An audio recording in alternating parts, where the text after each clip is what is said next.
Well, good morning. It's 5 o'clock, and I'm Joan Jones with your top stories. We're following the reaction from the victims' families after President Biden commuted nearly all of America's federal death sentences yesterday. ABC News national correspondent Stephen Portnoy. Heather Turner, a woman in South Carolina whose mother, Donna, was killed in a bank robbery in 2017, called Biden's action a gross abuse of power. And then there's the widow of a police officer who was killed in Columbus, Ohio. She said it's truly distressing news, feels like a complete dismissal and undermining of the federal justice system. And there are others who say that they take no solace in seeing their family members' killers being put to death, and that for them, this was the right decision. Now, Biden citing his faith as his motivation for commuting those sentences. In Sumner County, a man has been charged for allegedly shooting deer from a moving vehicle in a Hendersonville neighborhood overnight on Sunday. News 2 says 46-year-old James Boyce allegedly had bloodshot eyes, and what the arrest report says was the smell of, quote, intoxicants on his breath when a Sumner County deputy pulled him over in the area of Curtis Crossing and Riverwood Drive after residents reported hearing gunshots. The report says Boyce's passenger told a deputy the men had been duck hunting that morning, but this was in the middle of the night the following morning, and authorities say that didn't jive with the fresh blood on Boyce's clothes and skin in the back of the vehicle and 3 freshly killed deer at his home. Ken Weaver, WTN News. A bizarre story there. Market Numbers brought to you by Beacon Capital Management online at beaconcm.com. Here's Michelle Franzen. Stocks gained at the start of the holiday shortened week. The Dow Jones up 67 points, the Nasdaq rose 192, and the S&P gained 43 points. The Nordstrom family is in the process of getting majority ownership of the department store in a more than $6 billion deal that also involves a Mexican retail group. Nordstrom shareholders get $24.25 in cash for each share of Nordstrom common stock, a 42% premium. Another big chain reorganizing. The Container Store, famous for its storage and organization solutions, has filed for Chapter 11 bankruptcy. The Texas-based company, around since 1978, is struggling with mounting losses and cash flow issues. Japanese automakers Honda and Nissan signed a memorandum of understanding Monday on a merger deal that might also include Mitsubishi Motors. The combined companies would form the world's third largest automaker. Michelle Franzen, ABC News. And a reminder that the New York Stock Exchange closes at 1 p.m. Eastern Time for the holiday today. That's the latest news. We've got your traffic and weather next. I'm Joan Jones, WTN News.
Yeah, it looks like Christmas Eve. There's really no traffic on the roads right now. 24 looking great coming in. No problems on 40 this morning, even around the airport. And just keep in mind that there are no new lane closures, no new road work being set up, unless it's an emergency, of course. TDOT is taking a holiday now until January 1st at midnight. Traffic every 10 minutes every morning on Super Talk 99.7 WTN.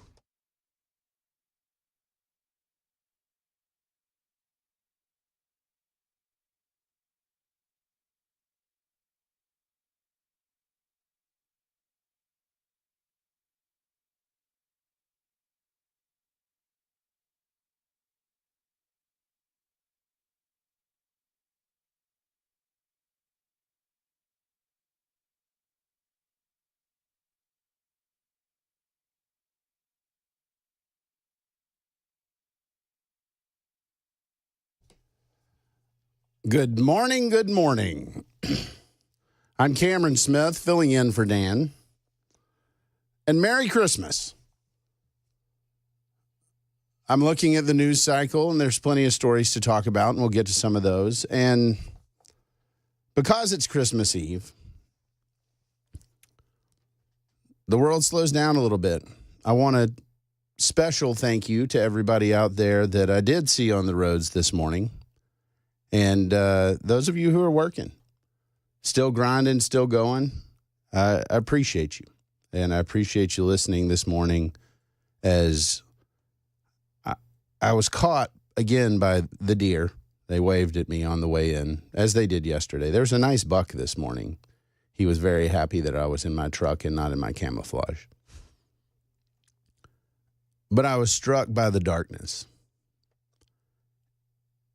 And I was thinking about it as I came in, that we hear a lot of the Christmas verses, we hear a lot of the stuff that's going on, and I keep coming back to the idea of a light shines in the darkness, and the darkness has not understood it. Just the handful of headlights I saw this morning, they lit up the darkness, and man, just a little light goes a long way. And I understand it's the morning news, but I want to make sure this morning from 5 to 9 that we not only cover the Christmas message, but we encourage and lift one another up. I know a lot of y'all have family around, and that's awesome. Family is fantastic. But as I said yesterday, there are a lot of you who are missing people you love. There's some of y'all who may not have the connections that you want, and I want to be here to encourage you, and I want to be a part of your Christmas because it matters. One of the things that I've been kind of planning as I knew that I was going to have this show is I really, really, really want to take some time today to talk about fostering, to talk about adoption, the message of Christmas is God's plan to reconcile a fallen, broken, dark world to himself. The goal of fostering is, hey, to reunify families and where that's not possible, to build new ones. Very much a reconciliation. And as a Christian, I look at whatever we do to the least of these, particularly these kids that find themselves in rough positions through no fault of their own. Whatever we do to those folks, we do to Jesus himself. And so I want to get into that a little bit. So the way that we'll structure this is we'll get into some of the headlines. We'll talk about those headlines. We'll spend a little bit of time chewing through those, talk about some of the Christmas stuff, talk about some of the fostering, wash, rinse, repeat, and hopefully get your day started off quite well. As I like to do every time I get to host, I want to tell you a little bit about my background because I think it's important that you know where I'm coming from. My day job is I help the wonderful team over at Thanks in Franklin help folks grow their business with gratitude. It's a ride share on the holidays.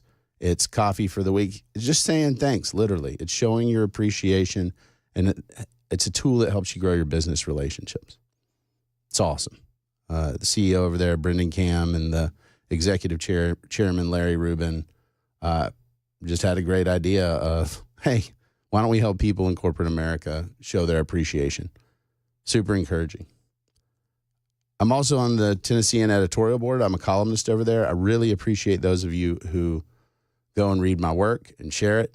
It matters a lot to me because I heard you, the Tennessean heard you, and having a conservative voice over there and across the state of Tennessee matters.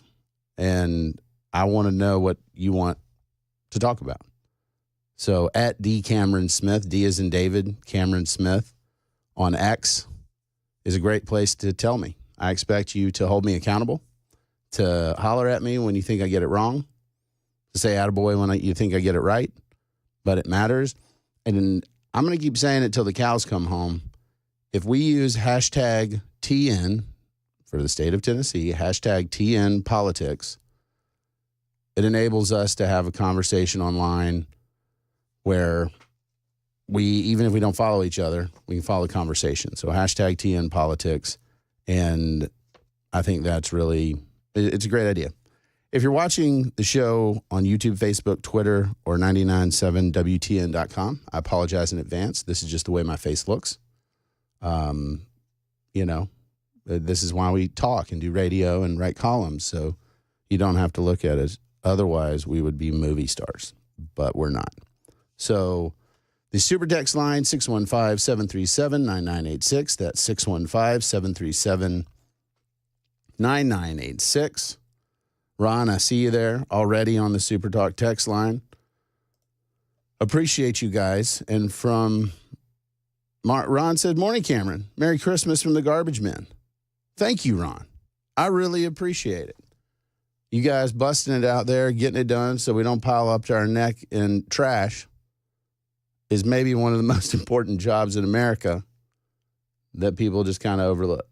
And I try not to, because I'll tell you what, the folks I have in Nolensville, they get it done. It's some of the best customer service that I've ever had for any service ever. And the company we use is veteran owned and just awesome. So thank you, Ron. I appreciate your work. And all y'all out there. Big headlines, we'll hit those first. Joe Biden yesterday commuted 37 of 40 federal death row sentences. I don't celebrate death, but I'm not going to celebrate this either. It's unclear what Biden was trying to do here. I understand that he wants to get rid of the federal death penalty. But I saw Tom Cotton on X raise his hand on this and say, what's going on here? Is this Joe Biden or is this just staff? Because if Biden's commutations aren't coming from somebody who has full capacity, then we need to ask who they're coming from. 6205 says, Merry Christmas from the OR nurses. Heck yeah. I've got 5 boys in my house. The chances of us ending up, hopefully not in an OR, but maybe an ER, are pretty high on Christmas. You never know. Last night, one of my colleagues gave me a pocket knife that was a really nice pocket knife that I brought home, and immediately my oldest son was flipping the thing in and out, and that was my first thought is, we're going to see some healthcare professionals on Christmas. So maybe Christmas Eve, maybe Christmas, but I appreciate you guys in healthcare that are on call and waiting for my family to show up and probably get stitches. True story. We like collard greens in my house, and I expect the boys to help cook. So this happened a couple weeks ago. One of my sons was cooking. He was cutting collard greens. Actually, scratch that. He was cutting the bacon for collard greens. and he drags that knife across the corner of his finger. It's bleeding a lot. Oh, man, take a look. That's one of my jobs as dad. I have to take a look and see if we need stitches or not. And this one required stitches. Then we take him to the ER.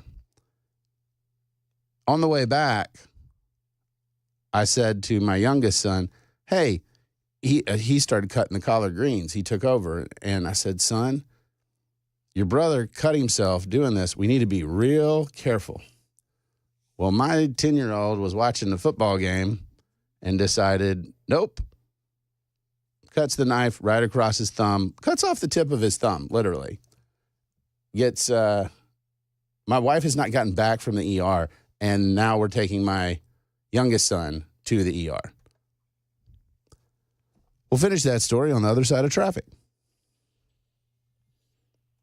Well, we have no delays to speak of this morning on 24 as folks are staying home, I guess, for Christmas Eve. And, well, you should.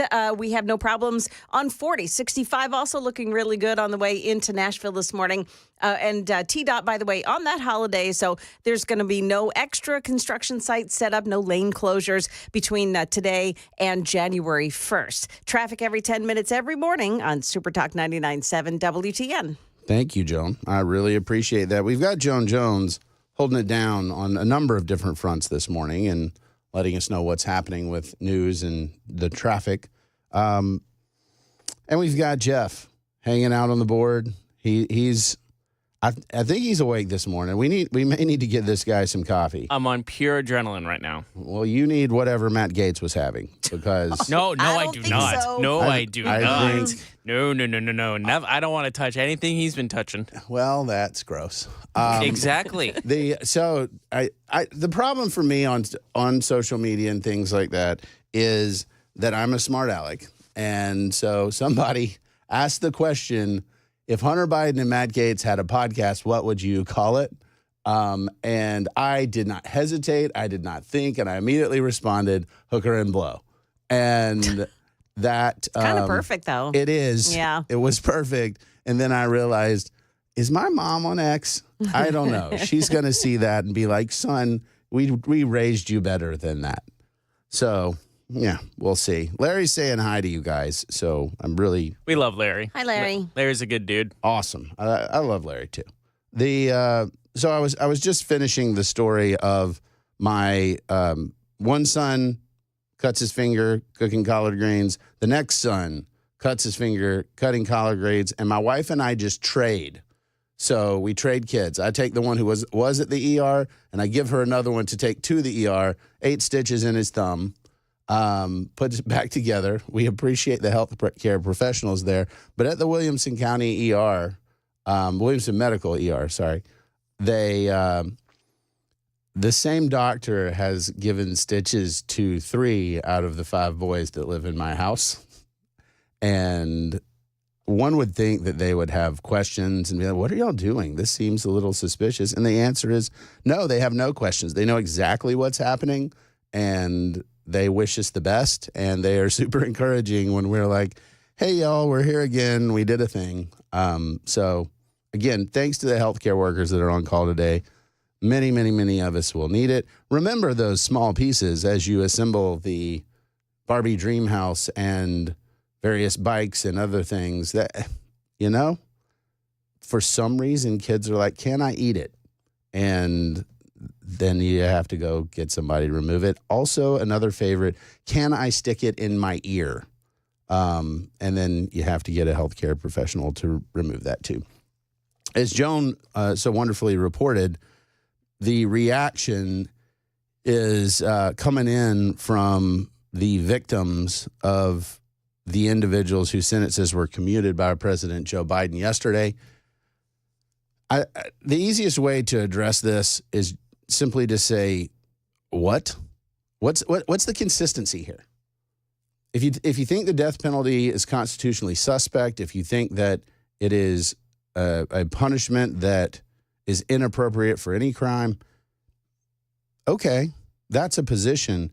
But what Joe Biden did is he said, if you make national headlines, you don't get your sentences commuted because that would be politically damaging. But the other one, well, the other ones, you get your sentences commuted. Be consistent. And this is why I think that this is just, hey, on the way out, staff sticking stuff in front of him saying, okay, fine, and not really thinking through it. It's sloppy. I think it's sad. Sean's on the super text line, 615-737-9986. And like Ron, he's hauling the trash. Appreciate it, Sean. Thank you very much and good morning. We got to take a break. When we come back, we'll talk about the Joe Manchin toxic thing. I want to get into that. Dan Mandis did it a little bit on Reddit. I want to kind of dig a little bit further. I'm Cameron Smith. You're listening to Super Talk 99.7.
The guaranteed offer is the easiest way to sell your home.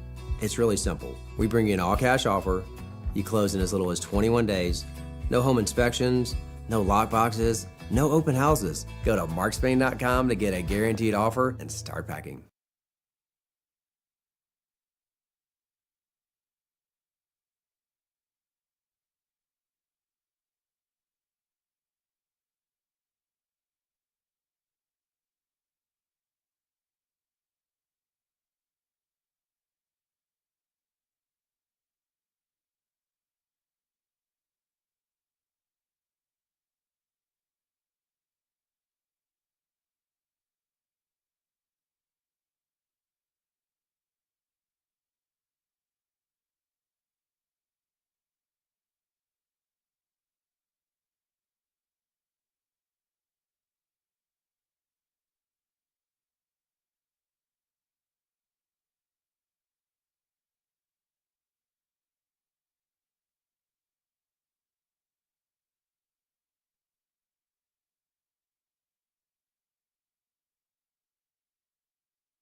It's being called a freak accident. A woman is pinned between two cars in a local parking lot. We'll tell you what happened there. Also, vandals spray painting the wrong Nashville business. Those stories at 5:30 on Super Talk 99.7 WTN.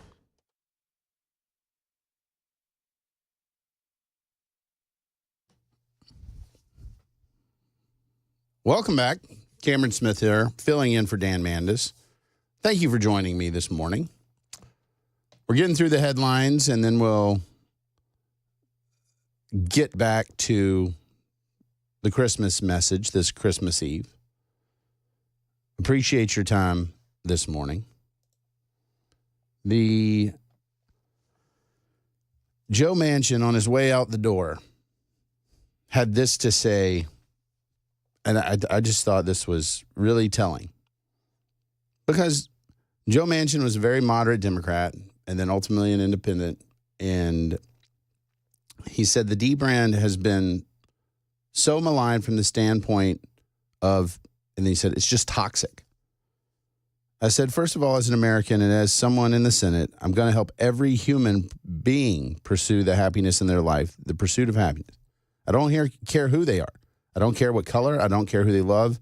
And I'm going to make sure that you have the opportunity and right to live your life. The opportunity and right to live your life. That's what Manchin was saying. He continues, just don't make your life, if it might be on the extremes or in the minority of a few, make me believe that that's the norm, or make me and my family believe, or my children believe, or this or that. I'll protect you. Just don't try to mainstream it. And the Democratic Party, the Washington Democrats, have tried to mainstream the extreme. Mainstream the extreme. Amen. I think Joe Manchin's right. But as between consenting adults, I don't really care what you believe. You can have some wild views. You're free. In America, you have freedom of religion, speech, association, your ability to address grievances with your elected representatives. We got a lot of freedoms. We got a lot of negative rights. And it's not negative in a bad sense. It's basically the government saying, you have these rights and we're going to stop other people from infringing on yours. We're not going to guarantee you something like a right to health care or a right to somebody else's goods or services. But hey, here's what we can guarantee. Here's what we can protect. And what's happened is too many of us, in particular the Democrats, I'll call this out, they want to tell people what they must believe, think, and feel. And Manchin's just simply highlighting that. That's the point of don't make me believe that's the norm, or make me and my family believe.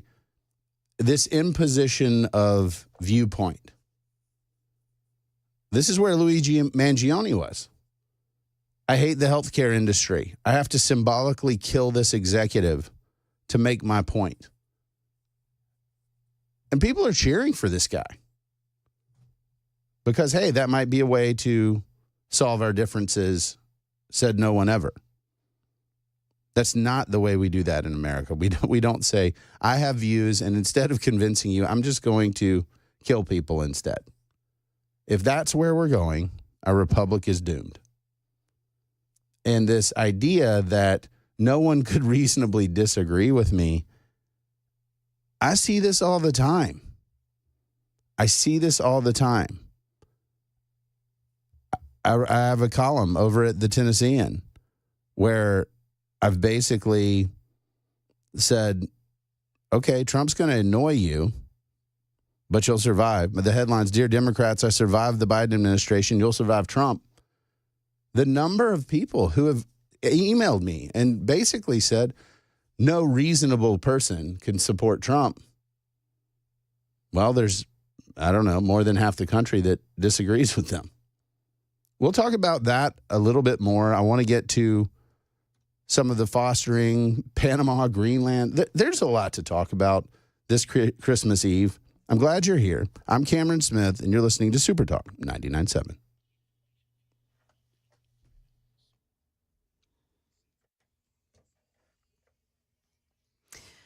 Well, hello there. It's 5:30 now. I'm Joan Jones with your top stories. Overcast skies, some spritzes too, and 43 degrees. Stick around for your Christmas forecast. It's still to come here. A freak accident in the parking lot of the Longhorn Steakhouse at the Avenue in Murfreesboro last night is now under investigation. Channel 4's Lydia Fielder explains. A woman was helping a man get inside an SUV. It was modified to be used as a mail carrier, which means it has an accelerator and brake pedal on the passenger side, too. That man is in a wheelchair, and police say the man accidentally pressed the gas, causing that car to reverse and spin out of control. Now, a woman was pinned between that SUV and another car. She was taken to the hospital in critical condition. The sign in front of HCA, it's a Nashville healthcare company, was spray painted with the words deny, defend, and depose. Those are the words used by the man who allegedly killed a healthcare insurance company CEO. Channel 4's Dryden Quigley says security cameras caught this guy in action. Here you can see a figure sneaking up on the sign at the corner of Charlotte Avenue and 25th Avenue North. Another angle taken at 1041 captures the person next to the sign for about 2 minutes while they seem to spray paint it. Early next morning, commuters could see deny, defend, depose. HCA says security is their highest priority, and they're working with local law enforcement to investigate. Now, no identification on that person yet. Last month, hundreds of thousands of eggs sold at southeastern U.S. Costco stores, including those in Tennessee, were recalled due to a salmonella concern.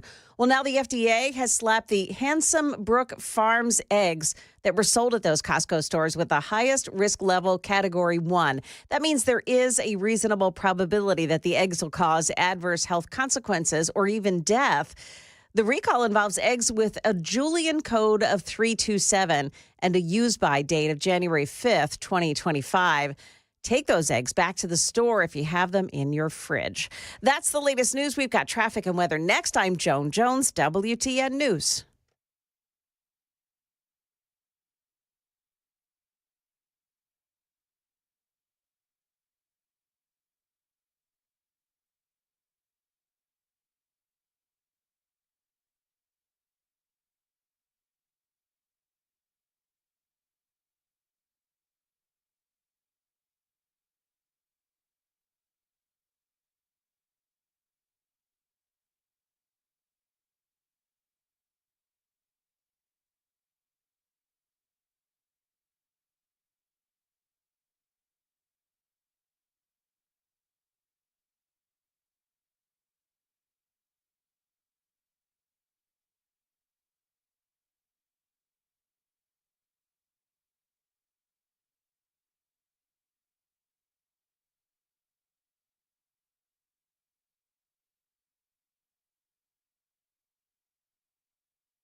Really no delays on 24 this morning. A brief delay along Murfreesboro Pike as you're entering the Four Corners area this morning. Otherwise looking really good. No problems on 65 or 40. Traffic every 10 minutes every morning on Super Talk 99.7 WTN.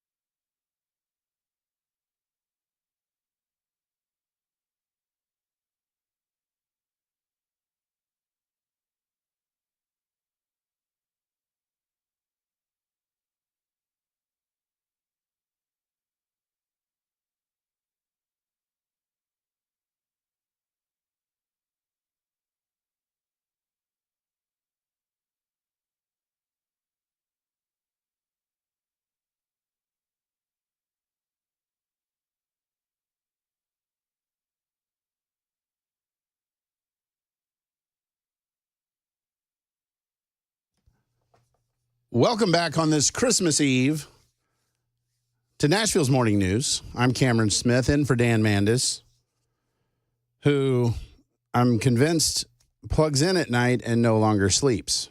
It's just truly impressive that he's doing the red eye. I was telling my wife this morning that one of the challenges in filling in for Dan is I have a normal human, I'm a day walker. And so starting as early as Dan Mandis, you've got to get up real early, and you probably just don't get to sleep. But for those of you who know Dan, the idea that Dan may plug in and just download information and show prep makes total sense. So I'm appreciative of Dan giving me the opportunity to jump in and talk about the news with you guys. We were speaking about Joe Manchin's comments about the Democratic brand being toxic. And I keep trying to distill this and figure out, well, what is it? What is it about the Democrats? Is it just, well, Republicans are saying that because Republicans have a difference of political opinion. No, I don't think that's it. There are some Republicans who try to tell you what to believe, think, and feel. I have taken great exception with some of my MAGA brethren who find any disagreement with Trump to be intolerable. That's the same thing as trying to make people believe, think, and feel a certain way. But Democrats, this is the whole platform. It is, these are the righteous views, and if you do not share the righteous views, then you are unworthy. You've fallen into that basket of deplorables. And that's a huge problem for their brand, because what we saw with Trump in this last election and Republicans writ large was an ability to broaden the coalition. I know this is going to sound nuts. One of the things Trump does, and I just dropped a column on this, is with Trump as the organizing principle in the Republican Party. And let's be honest about that. Most of the Republican politicians, not all the time, but most of the time, fall over themselves to agree with Trump. Okay, fine. The challenge is that Trump, from issue to issue, looks at the context at point in time. He looks at the issues and says, oh, where am I right now? What do I think right now? Okay, that sounds good. And then in a different context, it might be a different answer. It's actually kind of a refreshing perspective from a politician to say, oh, well, I'm going to evaluate things as they are right now, not doggedly adhere to a position regardless of how much things have changed. But what it does is it gives Republicans the ability to have a broad cross-section of views. So, for example, you have pro-life Republicans now, you have pro-choice Republicans, you have Republicans who say, you know what, I'm not real sure where to draw the line, but I think it should be left to the states. I don't want a federal one-size-fits-all abortion policy, and you have some that do. So just on one issue like that, there's a number of acceptable positions in the Republican coalition, if you will. That's happening on more and more issues. Democrats, by contrast, if you're not uniformly pro-choice and you want Roe v. Wade ensconced at the federal level, you can't be on the team. And this addition by subtraction is not going to work for them. And on every issue, it is either you are righteous or you deserve the fire. And I just think Americans, it's not in our DNA to look at this and say, you know what, I like that. I like not being able to think for myself and have differences of perspective and opinion. And again, I do see that with the Republicans. I do see there are some Republicans who say, you must always agree with Trump. You must think this. This is the only acceptable position. But I think they're a waning minority, truthfully. The Trump's rise in the Republican Party is, in some respects, a very freeing thing because it's allowing a lot of different perspectives to be part of the conversation, and Democrats are the opposite of that. And that's what makes their brand toxic right now. It's not their viewpoints. It's the fact that they don't really allow a lot of different viewpoints. They love diversity as long as it's not ideological. We can be diverse on race and gender and sexual orientation and all these other diversity things, but you still must have the same viewpoint. Because if you don't, you're part of the unwashed masses. And that's ultimately what Manchin's pointing out, is that I need to protect your liberties. I need to protect your ability to be free and be American, but I don't need to beat you into submission on viewpoint. And I think that's a big part of the equation here. A couple of other news stories that are out there that I find endlessly entertaining. The Panama Canal. I know many of you out there, as you're stirring this morning, are very excited to hear Trump deliver on his campaign promises about returning the Panama Canal to American control. Right there with immigration and the economy and combating Bidenomics was, what shall we say then about the Panama Canal? Said nobody ever. This was never mentioned on the campaign at all. It was never something that came up. And yet here we are. We are looking at a treaty, I believe it was signed by the Carter administration, and it requires essentially neutrality in the Panama Canal. And because of China's Belt and Road Initiative and their control of the ports on either end of the Panama Canal, Trump is raising this issue. And frankly, I think it's great. I was listening to CNN because I like to hear different perspectives, and they were kind of mocking it. Like, well, this has just been settled. This is settled. Is it? Is it different? And the idea that this could even be taken seriously was just sort of, it was Caitlin Collins and some pundits. They were like, well, we should take it seriously, but, you know, come on. This is him responding to the millionaire and billionaire class. Okay. But I think it's great.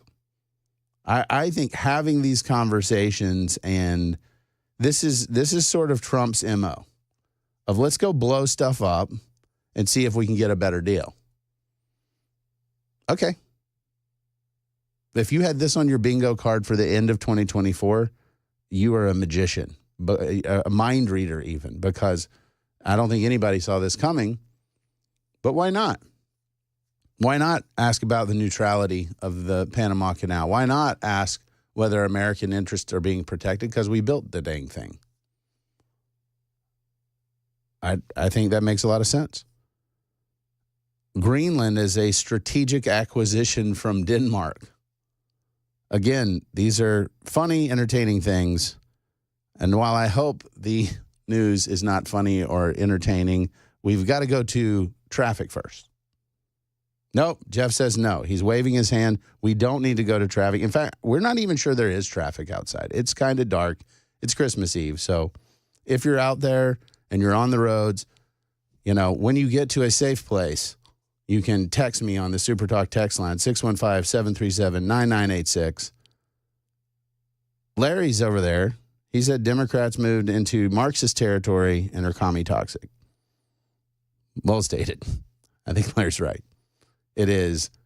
We have the ideological industrial complex over there at the Democratic Party that tell you what you can believe, think, and feel. And when you deviate and depart, you're a racist, bigot, misogynist, somethingist, because you certainly couldn't be a reasoned person who just disagrees. And I think that's ultimately what we're seeing with a lot of the DEI initiatives and things like that. We're seeing a real move to question that and say, wait a minute, this was all well-intentioned, but is this doing what we wanted it to do? Is it creating opportunity? Is it creating better environments or not? And I don't think it is. I think a lot of these things are very performative. They are so that corporations in particular can say they care about a lot of these things, because they can say, well, we did this many training hours on these things. This many people complied. Therefore, we are a welcoming and ecumenical workplace. Well, you know how you're welcoming an ecumenical workplace? You hire people who are welcoming and ecumenical. You hire people who are welcoming and say, hey, we're so glad to have you on the team. This is amazing. We love the work that you do. Hey, you want to grab lunch? Why don't we grab a cup of coffee? I want to get to know you better. That's how you create great work environments. Not, please do this online training. We've all done it. Every last one of us has done something along these lines. 3161 says DEI was never well-intentioned. I'll disagree with that a little bit. You might say that some of the origins may not have been, but I know people that say, well, yeah, we want to make sure that people of different races are welcome. I think that makes sense. And I've heard that, and I believe that's well-intentioned. We want to make sure that people who are different than the majority of the community are welcome. Okay. I can buy that, but I don't think that's how you actually do it. My family has a motto, families who shows up. Whoever's at our dinner table, we welcome them with open arms regardless of whatever. We don't care where you come from, what your race is, what your religion is, what your thoughts and feelings are. We are there to eat food and love on you. That's what family does. And that's how we encourage and lift up. That's the goal. And imagine that my family then said, well, some of the members at this table, we need to have some diversity training. We need you to log hours to make sure that you're welcoming. No. And several of y'all I'm shocked that y'all are hung up on the Hunter Biden, Matt Gaetz podcast suggestion that I had called Hookers and Blow. But, I mean, that would be the greatest podcast, probably right behind Joe Rogan. Let's be honest. Since the Hawktua girl vanished after launching her own meme coin, there's an opening. I'm just saying. If y'all haven't followed that story is wild. Y'all remember the Haley Welch, I think is her name, rise to fame because of a viral video, makes millions, starts a podcast, launches a meme coin, and then nobody can find her. I don't know if she's back yet, but obviously she's not a person that I'm necessarily looking for, but following the news headlines was hilarious. And I think there's now a lawsuit saying that she duped people with her meme coin. If you invested in Tua coin or Hawk coin or whatever it is. I think it was Tua coin. Tua coin. If you invested in Tua coin and you have the audacity to file a lawsuit saying we didn't know how this was going to go? Yeah, you did. So stupid. So stupid. She was literally on the street of Nashville, said one thing, has no background in this stuff, and you thought putting thousands of dollars in this was a good idea. Sorry, you lose. Good day, sir. Well, I've got an idea coming for you guys. It's called Camcoin, and it's the latest, greatest. You think Bitcoin's awesome? Camcoin. It's coming to you. We got to take a break. I'm Cameron Smith. This is Super Talk 99.7.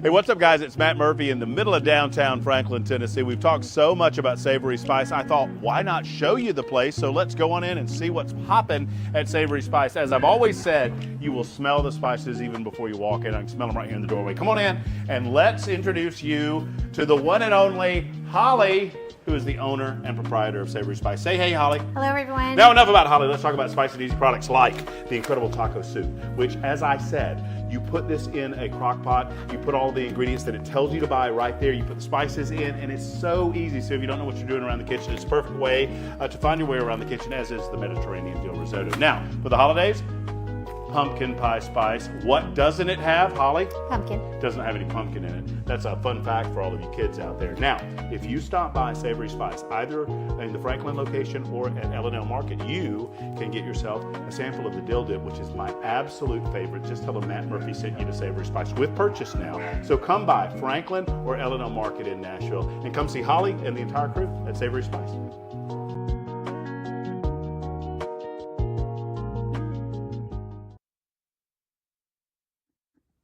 Hey everybody, Dan Mandis from Nashville's Morning News. The Wall Street Journal reported a while ago that people are feeling stress, anxiety, and depression because of this election. If that's you, talk to my guy, Dr. Christopher Van Schenk. He is a psychiatrist out in Nolensville. Now, he can help you with not only depression, if you're feeling it because of politics or whatever, but he can also help you with alcoholism, drug abuse as well. Go to his website, nolensvillepsychiatry.com.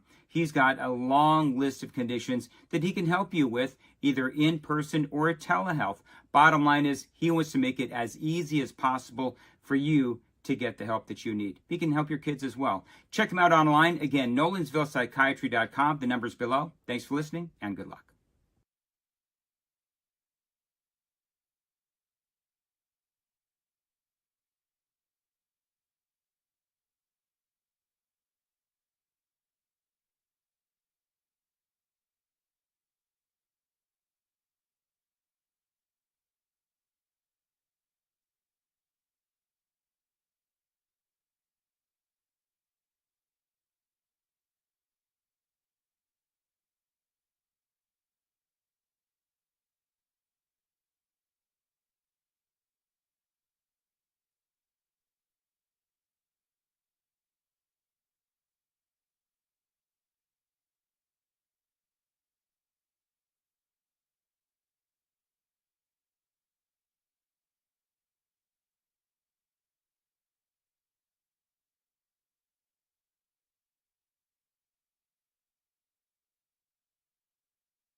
Metro Nashville police looking for a guy driving a white Dodge Challenger. They say he shot a homeowner who threatened to call police on him.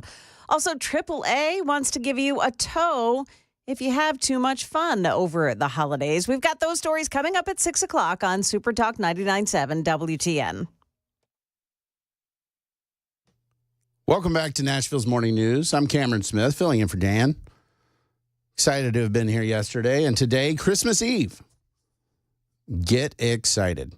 So we've hit a couple of different stories. Joe Biden commuting 37 of 40 federal death row sentences yesterday. We got more and more of the reaction from the families of the victims of those individuals. And to put it mildly, none of it was positive. We've talked about Joe Manchin on the toxic Democratic brand and briefly hit on President Trump's Panama and Greenland gambit. I think it's fantastic that we are having these conversations since we had them really not at all during the campaign, but Greenland in particular has been mentioned before as a potential acquisition target for the Trump administration. Denmark does not seem interested. But I'm telling you, I don't know how many of you have been to Greenland. I haven't been to Greenland. I would like to check it out. It's always kind of up there at the top of the map. I get the strategic aspects of it. I don't know anything about it, but it seems to be of recurring interest, so we'll see how that goes. Democrats are trying to troll Donald Trump and get him to be upset with Elon Musk because they're saying Elon's making the calls. I don't think he is. I think he's just somebody interested in this stuff, and he's talking about it. He's really good at electric cars and throwing things into space. So that's cool. But I'll put it mildly. The federal bureaucracy is largely undefeated. It has the capacity to persist even after people have the best intentions to remove it. The federal civil service protections are quite real, and absent an act of Congress, it's really tough to go around those. I believe President Trump had the Schedule F, which was, we're going to designate a bunch of you guys as political, and that way we can move you out easier. But the federal bureaucracy very much has the attitude of, we've survived so many administrations, we're going to keep on surviving. And that creates some difficulty removing it because they'll just wait you out. Oh, Trump's coming in? Well, really the only dangerous time is when Republicans have Congress and the White House. So if we can just survive 2 years and slow walk this and slow things down in the courts, then they may not have the majorities anymore, and then we'll be fine. And then we'll last the next 2 years, and then maybe we'll get another administration, and so on and so forth, and that's how the bureaucracy keeps going. I think we need to have a serious conversation about, I think it's $10 billion in office space that was unoccupied, that we were furnishing and retaining. So if we're not, and we're not actually doing anything about it, I hope Elon Musk and Vivek Ramaswamy have some success with Doge. I hope that they're able to do what other people have been unable to do. We're going to talk about that and more, get into fostering, talk about the Christmas holiday, what it means to you and your family, your traditions, the things you're looking forward to today on Christmas Eve. Y'all come back for the next hour. I'm Cameron Smith, and you're listening to Super Talk 99.7.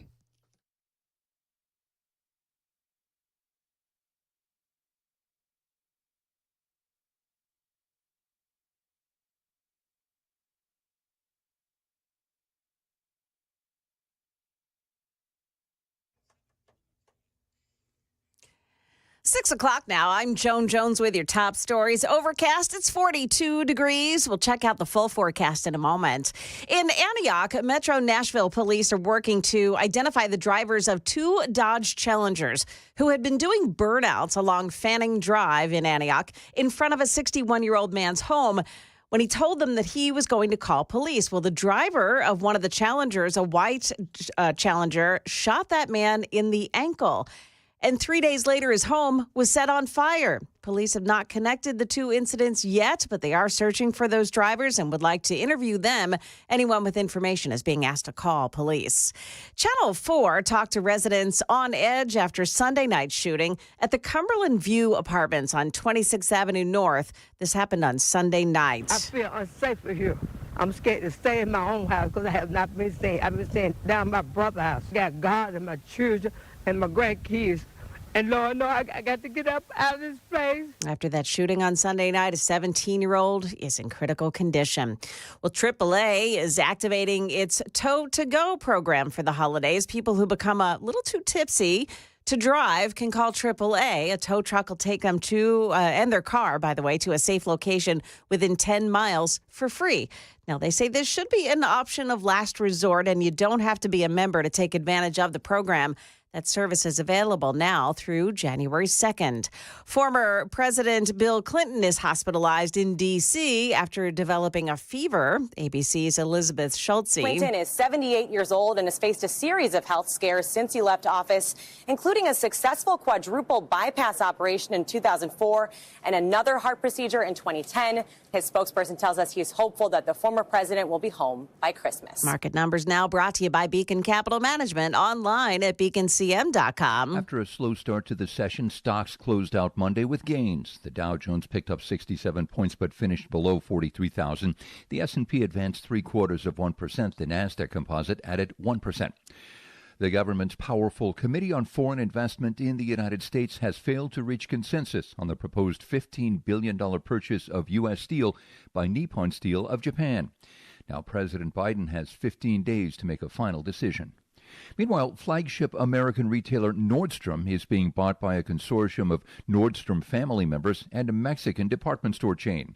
The $6 billion deal will take the public company private when it's completed. More Americans bought homes last month after October sales were depressed by hurricanes. New home sales rose 8.7% year over year in November. Economists say rising mortgage rates could dampen the market in 2025. Jim Ryan, ABC News. And a reminder that the New York Stock Exchange closes at 1 p.m. Eastern Time today. That's the latest news. We've got traffic and weather next. I'm Joan Jones, WTN News.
Got some delays on Dickerson Pike this morning. It looks like it's as you're heading south and even north of the Broadmoor Drive area. Not sure what those delays are, but just be advised that they're there this morning. 24 looks really good. Heading in also on 65, no delays to speak of, and things look good on 40 as well. Traffic every 10 minutes every morning on Super Talk 99.7 WTN.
Welcome back to the second hour of Nashville's Morning News. I'm Cameron Smith, filling in for Dan Mandis. I briefly forgot my name there. That's awkward. But, hey, it happens. It's 6 in the morning. Everyone forgets their name at 6 in the And morning. you may need a little eggnog. Just saying. More nog, less egg. Yeah. I've never had eggnog. Isn't it an alcohol beverage, or they just put alcohol in it? They put alcohol in it. So it's not can actually have it it's either just way. eggnog. Then you just add alcohol usually. Well, Joan, my question is, do you trust the people that are like, I just want the eggnog? They're like, I don't know alcohol, please. I'll have this weird custardy beverage. Yeah, no, it does. Did you ever taste the stuff that comes out of the store? Yeah. It doesn't taste anything like the eggnog that you make at home and, put alcohol in it. Yes. It's not the same thing. I understand there's egg. What's the nog? Well, the Romans, I have no idea. I can tell you, my husband makes wonderful eggnog. Okay, Joan, let us know. Go. All right, so it's brandy and rum, or the kind that I like that he makes has Southern Comfort. Okay. Yeah. That's very Southern, isn't it? Well, The eggnog, no. Southern style. no. Southern Comfort in eggnog? No. I don't. Holiday drinks to me, I'm not a fan. I'm just going to be honest. Mhm. I know what I like to drink, and at special times of the year, I'm not like, I will now drink a weird thing. And yet so many Americans are like, well, this eggnog is in the stores. I guess I'll buy this thing and put some alcohol in there. And somebody's been like, I don't really know. I guess any alcohol will do. And they put like tequila in it. Yeah, no. Oh, gross. Oh, tequila. Oh, God. It's so sweet. Eggnog that you buy from the store is so sweet. But people that make it at home, it's a whole different thing. Well, I like that Joan is an eggnog aficionado. So I feel. Well, her husband seems to be the eggnog aficionado. I like watch. it. My mom, You I observe. remember as a kid, my mom would make hot wassail. And I'm like, What is hot wassail? it's basically like so it's sort of like hot cider, right? Okay. But I don't know what the wassail part is. I like why that's the name. I think she made it up. So same as nog. Yeah. Yeah. It's like, what is that? Oh, but it made the house smell great. And it was a spicy hot cider thing. There was no alcohol in it, or if there was, I'm impervious to the effects. So yes, that was a thing. And I think it was basically designed to say, you can have this cider, but really we're just going to boil it indefinitely to make the house smell good. Yeah. So That's okay. yeah. And I want to hear about your traditions on the Super Talk text line. If there's a thing, Larry says eggnog, no, never. Well, Cameron, I do have a question for you because Dan said he hasn't watched it, and Brian Wilson also said, do you watch A Christmas Story during Christmas time? I don't have movies that I have to watch. But have you seen it at least? Yeah. Okay. Of course. Because it was surprising because Dan didn't see it or Brian Wilson. I'm like, it's on for 24 hours. Like, you can't even see just a part of it because we were talking about what we wanted for Christmas, and I joked I wanted a Red Ryder BB gun. Yeah. And he didn't get the reference. That's weird. Yeah. Dave said his mom made hot wassail too. Good memories. Apparently, Dave doesn't know why either. Like, where's the wassail? I'll have to look that up on the break and kind of figure Cloves out. and Cloves oranges. and oranges, he said. Yeah. I remember all the things that went in there, and there was this. It was like a metal. I always wondered what it was and then I would see it on the holidays, and it was like this metal egg that she put the spices, like the cloves, in and then steeped it. It was kind of like not a tea bag, but the tea things that they put the tea leaves in and then stick in the drink. That was kind of one of those for this hot wassail. And again, I just think I hear waffle, not wassail. I'm thinking about a waffle now. I like hot waffles too. I've been, Ooh. I did 75 hard a couple of months ago and have been, like I said, I'm about 40 something pounds down now. And Hey, me too. yeah, but I'm dead inside. So that's the downer is So a waffle would be really good right now. You know what? I am a old school son of the South, and I just want like a pecan waffle at Waffle House. Like that's really it. You want to hear the shocker? I've never been to Waffle House, but I've always wanted to, but I'm like scared to go in. I suspected you of being a communist, and now I know because Clearly. Yeah, well, I am a Russian asset. So. that makes sense. You and Tulsi. I've been to Cracker Barrel, but never Waffle House. Like, those are obviously two very different things. But no, Waffle House, I feel like you can't go in the afternoon. You have to go at 2 a.m. Yeah, you do. If you go in the afternoon, people will judge you. Well, people are going to judge you anyway. Yeah. So don't worry about it. Like, Keith, I think you may have had a typo because your text says hot muscle is basically hot apple cider with cinnamon spices.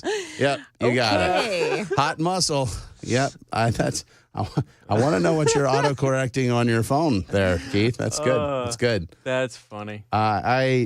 It was always interesting for me because my parents would have huge New Year's party at our home in Brentwood, and all these people would show up. But my parents were also teetotalers. They, my grandfather was an alcoholic, so my dad was like, not in my house. And people would bring us all this alcohol, and because that's a common New Year's thing, is to bring a bottle of wine or something like that, and it would always live in the back of the pantry, and just hang out there. And these were like nice bottles of wine and stuff. And then gradually they would be given away, or just kind of poured out because my parents didn't drink, but. Those are some of my fondest memories of having literally everyone we know show up at our house and eat food and hang out. And I think some of those days need to make a comeback. Yes, for sure. I mean, I see this all the time now, is that people don't get together. Not like they used to. Like, you see each other at church, you might eat lunch after that, but like going into somebody's house and spending time.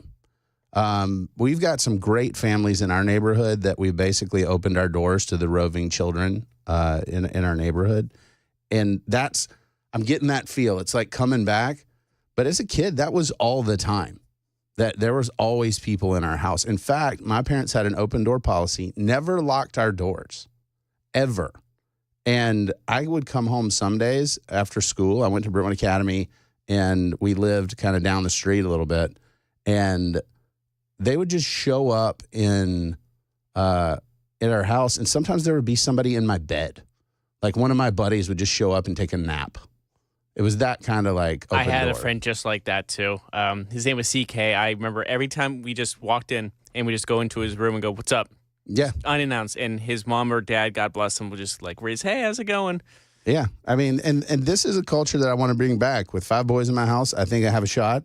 But my dad would go to Kroger in Brentwood, and he knew the person that worked at the meat counter, and would just get all the meat that was about to go out of sale, and he'd be like, "Let me make you a deal." And they would sell him basically like, I don't know, 15 pounds of steak and chicken or whatever. And he would grill it all that day and throw it in a big bucket in the refrigerator, and we called it the meat bucket, which is a hilarious thing. And my buddies would just come in and graze on various proteins. We had an outside refrigerator that was always had Gatorade and stuff like that. And people just came in. And when I got older and I was in college and I would come back home, there would be my brothers and sisters' friends in the house who didn't know me and be like, "Who are you? Do you belong here?" And I'm like, I live here? Yes. Excuse me, who are you? And I actually really enjoyed that feeling. I thought it was amazing to have that. And lived at a rec center. Yeah, and it was great. I loved it. And I would also love to know, what the traffic looks like right now.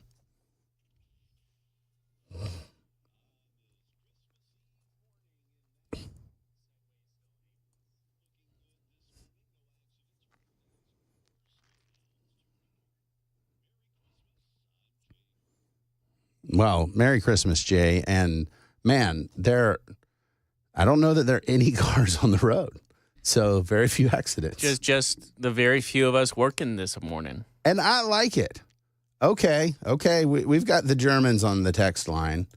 My wife is German, and they drink glue wine, German mulled wine, during the holidays as it's cold outside. Oh, okay. Mulled wine. That's where you put the wine, and then you put the spices in the thing, and you kind of cook it, and I think that's how you mull it. But okay, I like that. We've got P. Dowd, hopefully not related to P. Diddy. I love eggnog. The eggnog only. Okay. I like it. And Joan, you got a recipe request right there. I like really? it. Okay. Yeah.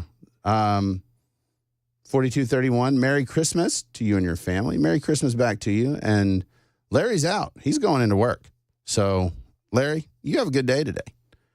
And again, I want to make a special mention to the folks who are heading into the office, who are doing the things, picking up the trash, working in the hotels, working in healthcare. All you folks, you make the world go round. I know that on a slow day like this, sometimes it can be, rough being there. But I appreciate you, and I appreciate you listening. It really, really matters. Favorite paratransit drivers on the road this morning and listening to your sorry butt.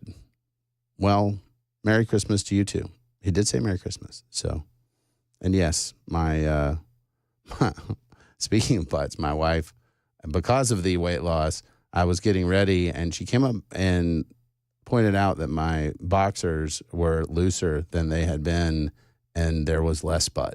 And so my sorry butt, there's less of it, and my wife was making fun of me for it. So that's why she married you. Yes. In my family, when you lose weight and your butt goes away, we call it a farv, after Brett Favre, who was a great NFL legend and had no butt, which was kind of weird. I feel like it should be like the Mark Sanchez now. No, that's the butt fumble. I know, but it's still it's more related to a butt than anything. Well, 7736 said, we never locked our doors in Northern Illinois. Our friends did the same thing. Well, I just think this matters, right? And my dad always had the policy of, we have homeowners insurance. If somebody wants to steal or take, they can have it. And he meant it. He never cared about stuff. Still doesn't. He's the kind of guy that'll go to Walmart, find something on sale, and he will bring it home, and I'll just be like, Dad, you bought 7 T-shirts. I got them for $3 a piece. Well, Dad, did you need 7 T-shirts? No, but I'll just give them away. Somebody might need a T-shirt, and that's kind of his mindset. He was very successful in business, but more importantly, he's a great man. He always set the example on how we treat people. And I think that matters. 4231 says, you got to grow your beard back. You remind me of the guy that played Ferris Bueller. Well, sometimes you got to stop and smell the roses. If you haven't seen Ferris Bueller's Day Off, it is a great, great movie. 1429 says, sadly, it's a different era. It is because we let it be. So kind of connecting back to some of the fostering and stuff like that, I was at a meeting for a bank, and we were having a meeting, and I was telling them a little bit about our experience as a foster family. And this gentleman said, well, I would just be worried for my bio kids, about their safety and wanting them to be safe. And I hear that, and my response to him was, my concern is less about my children's safety, but that they do not grow up to be men who know how to do difficult things and care for others. It's just a different set of priorities. And I think it's very, very important. There's a tendency in our culture right now to make everything about self, to make everything about, well, what do you want and how do you want it? And I think we need to do better. And it looks like you guys want to talk about that a little bit more, and we will on the other side of this break. I'm Cameron Smith, and you're listening to Super Talk 99.7.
An Antioch man charged with attempted rape. Also, we'll hear the response from one of Tennessee's U.S. senators after a subway rider is set on fire by an illegal alien in New York City. We've got those stories at 6:30 on Super Talk 99.7 WTN.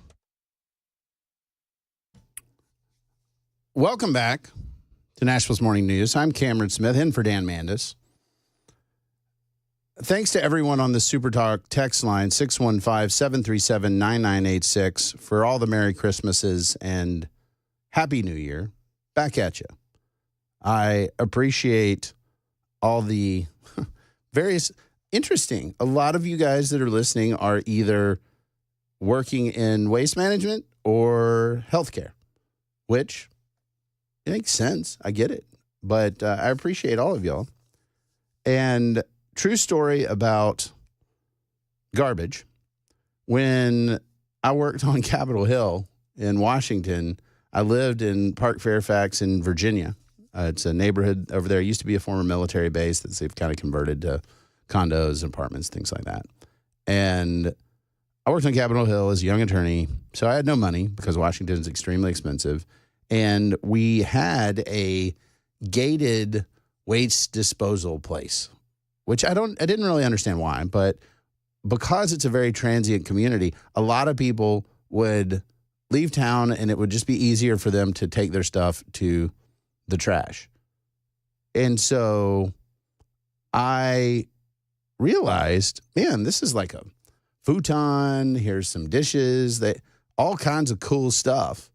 And so I would go get it and I resell it on Facebook or Craigslist. And I made extra money to buy like a mattress for my bed and other things like that by going picking up the stuff, fixing it, and then reselling it. So, I appreciate what you guys do, and I'm always curious as to the stuff that you encounter. We've got maintenance too. Maintenance workers, 1429s out there, making sure things don't fall apart, and I appreciate it. 8335 said, congratulations on losing your butt. I've lost 80 pounds since February. Wow.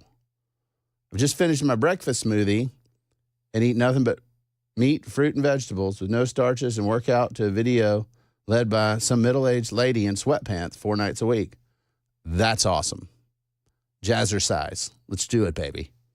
If you really want to drop pounds, follow any video led by a middle-aged woman in sweatpants. That's a very specific prescription. I will be at Lifetime after I get off the air over in Franklin, where Randy and all my other friends over there will go work out and chat and talk and have coffee and maybe not work out, but do some things. And my father is an expert gym chatter, and I fear that I may be disposed to his same type of workout. He'll do a handful of reps and then talk for an hour and then do another exercise and then talk for an hour. Brian said that U-Haul's open. So if you've moved from California or New York, hopefully you didn't come by a Subway. It seems real dicey. Then, you can drop off your U-Haul. We got to take a break. We got to know all the news. I'm Cameron Smith. You're listening to Super Talk 99.7.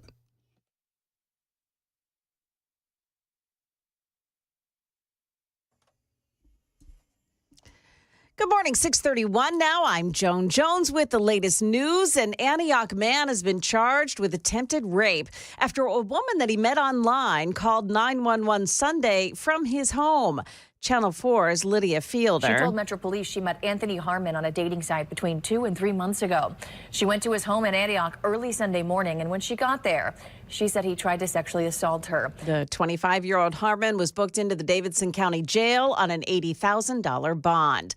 New York City police have identified the man accused of setting a woman on fire on a subway train as 33-year-old Sebastian Zapita of Guatemala. He's in the U.S. illegally after having been deported in 2018 by the Trump administration.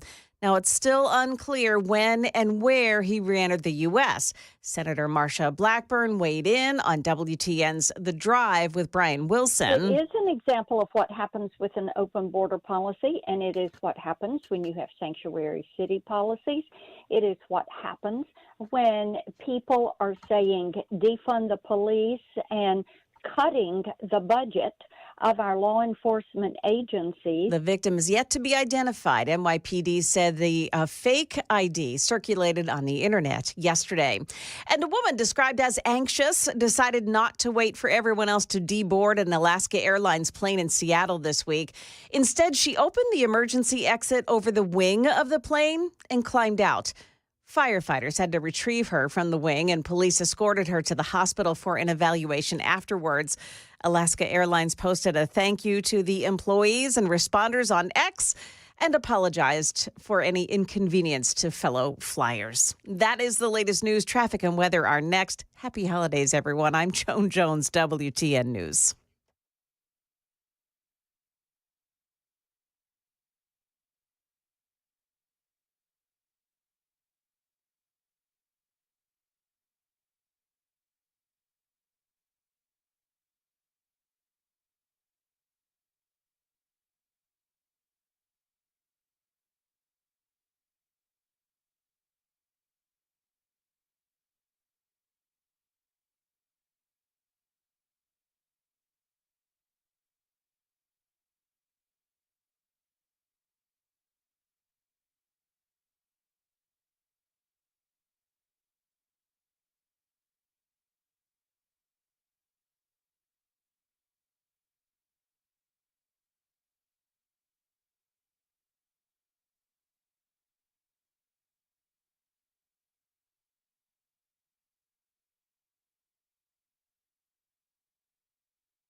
Looks like the major roads are doing just fine this morning. Nolensville Pike and Murfreesboro Pike. Looks like a lot of folks are heading out to the shopping centers now, so things are starting to get slow, touch and go in some places along both of those roadways this morning.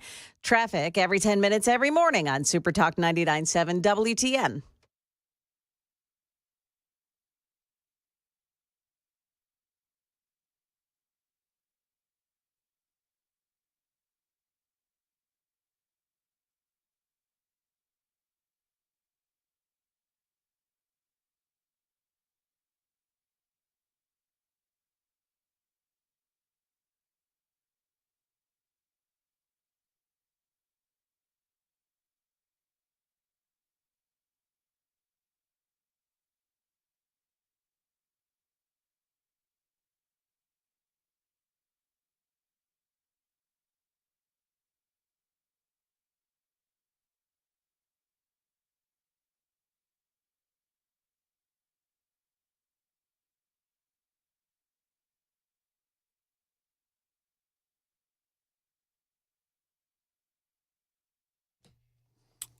Welcome back to Nashville's Morning News. It's 6:37 in the a.m. We just clicked over to 6:38. And it's Christmas Eve, ladies and gentlemen. The headlines are kind of dead, I'm not going to lie. There's certainly some things, but the individual who, I don't know if y'all have seen the video of what happened on the subway in New York and the woman getting set on fire, but it is crazy. I get it. These are the shocking things that really draw our attention, and we're like, what is going on? This is the problem with policies that, one, don't address people with mental health challenges, and two, where we just kind of accept the chaos. And I don't care how many times New York Governor Kathy Hochul gets on that subway. When someone can get set on fire and burned to death while other folks, including at least one law enforcement individual, just kind of look on at a burning person. I mean, wow. That's just bizarre. I've seen that headline. We're also talking about Trump's new Louisiana purchase, which involves Panama, Greenland, and Canada. We'll see. I'm not bullish that Canada will be the 51st state, but I like us having big conversations. I like us having these back and forths on the international stage. And the idea that everybody on the left is so opposed to at least having the conversation, stop it. Just stop it. Whenever Trump does a thing, the left just says, oops, we hate it. Do you know what it is? No, but we're going to find out, and then we'll definitely hate it. Come on. I don't mind hearing it out and seeing kind of what's there. I at least wait until Joe Biden does things I hate before I look at them and say, oh, he's commuted some sentences. I wonder what they are. Oh, 37 of the 40 federal death row sentences. Oh, but what about these 3? Oh, because those would have been politically costly. Well, that's a good principled decision. And then I realized, nope, it's not. So we've been talking about everybody out working. We've got Useless, the friendly dump trucker. We've got Nathan over at Busy Bee making sure everybody has heating. We got postal workers. I did not know that. I thought the postal folks would be shut down. Wholesale food distributors. I just appreciate it, folks, and I appreciate you listening. It matters a lot. I know we have a lot of pressing issues to discuss, most notably hot wassail. First of all, my entire life, I've never actually known how to spell that. It is W-A-S-S-A-I-L. I spelled it a lot like hassle with a W. A-I-L? Yeah. It looks like wassail. But yeah. Yeah. No, I don't think that's right. I refuse to believe that. Okay, you can do that. I want to live my truth. Yeah, I no. can't say that with a straight face. Yes, the my truth, folks. No, I don't know how they handle life. To be honest with you, whenever I hear the code word of my truth or self-actualization. Has someone said that? Self-actualization? Yes. That's word vomit if I ever heard it. You're probably not conservative. Why? Why do I know this? Because I am actually myself. Therefore, I am self-actualized, I guess, because I am actually me. And I'm so going to use that tonight at Christmas Eve dinner with the family. Right. I'm great at cocktail parties. I mean, it's just so much fun. Why? Because I have a weird brain. And when things don't make sense to me, like a child, I'm like, that's weird. My self-actualization says there's no alcohol in this. Yeah. Well, that was I've told you guys that my family was like, no alcohol. We shall not do this thing. Okay, sure. And that didn't stop my brother and other folks. They were like, well, we don't have it at home is what we're saying. And we're learning. So to all you garbage guys out there who are coming out of the woodwork, and I love it, Mark, the gas haulers, but the garbage men. One of my friends is a guy named Mac. And Mac lives down on the bluff in Mobile Bay. And Mac was living out of his car and didn't have a dime to his name. He had sort of tried to be a bank teller, and he failed. And he was sitting there, and he got left a little bit of land. And Jesus got a hold of Mac and turned around his life, and the little bit of, and it was no account land that he got, he turned it into a landfill. And he printed money, and he gave it to help people. One of the coolest stories I've ever had, but that guy started in garbage and realized that people are always going to be making garbage and found a way to make money off of it. And one of the funniest things I ever saw is he lived in this really amazing house, and he didn't like the way the mahogany trim looked, so he painted it. And that tickled me to death that he had painted mahogany. And I think of Anchorman every time I hear the word mahogany. I found out it was a wood years ago. Working at the co-op too, because the cows got to eat. All right, I get it. Here's to the working man. I love it. We are out here. Joan and Jeff and I are trying to figure this all out. And we figured out that Wassel, I asked the difference. I asked the Google machine what the difference was. And Wassel will likely lean heavily on the spices, while mulled cider will have more of a mixed juice flavor. I don't know. I just remember the smell and being like, oh, that smells good. So Wassail. Now that I know it's spelled that way, I'm not sure that I can ever drink it again okay. I've heard that there may be cars on the road, and we need to see what they're doing right now.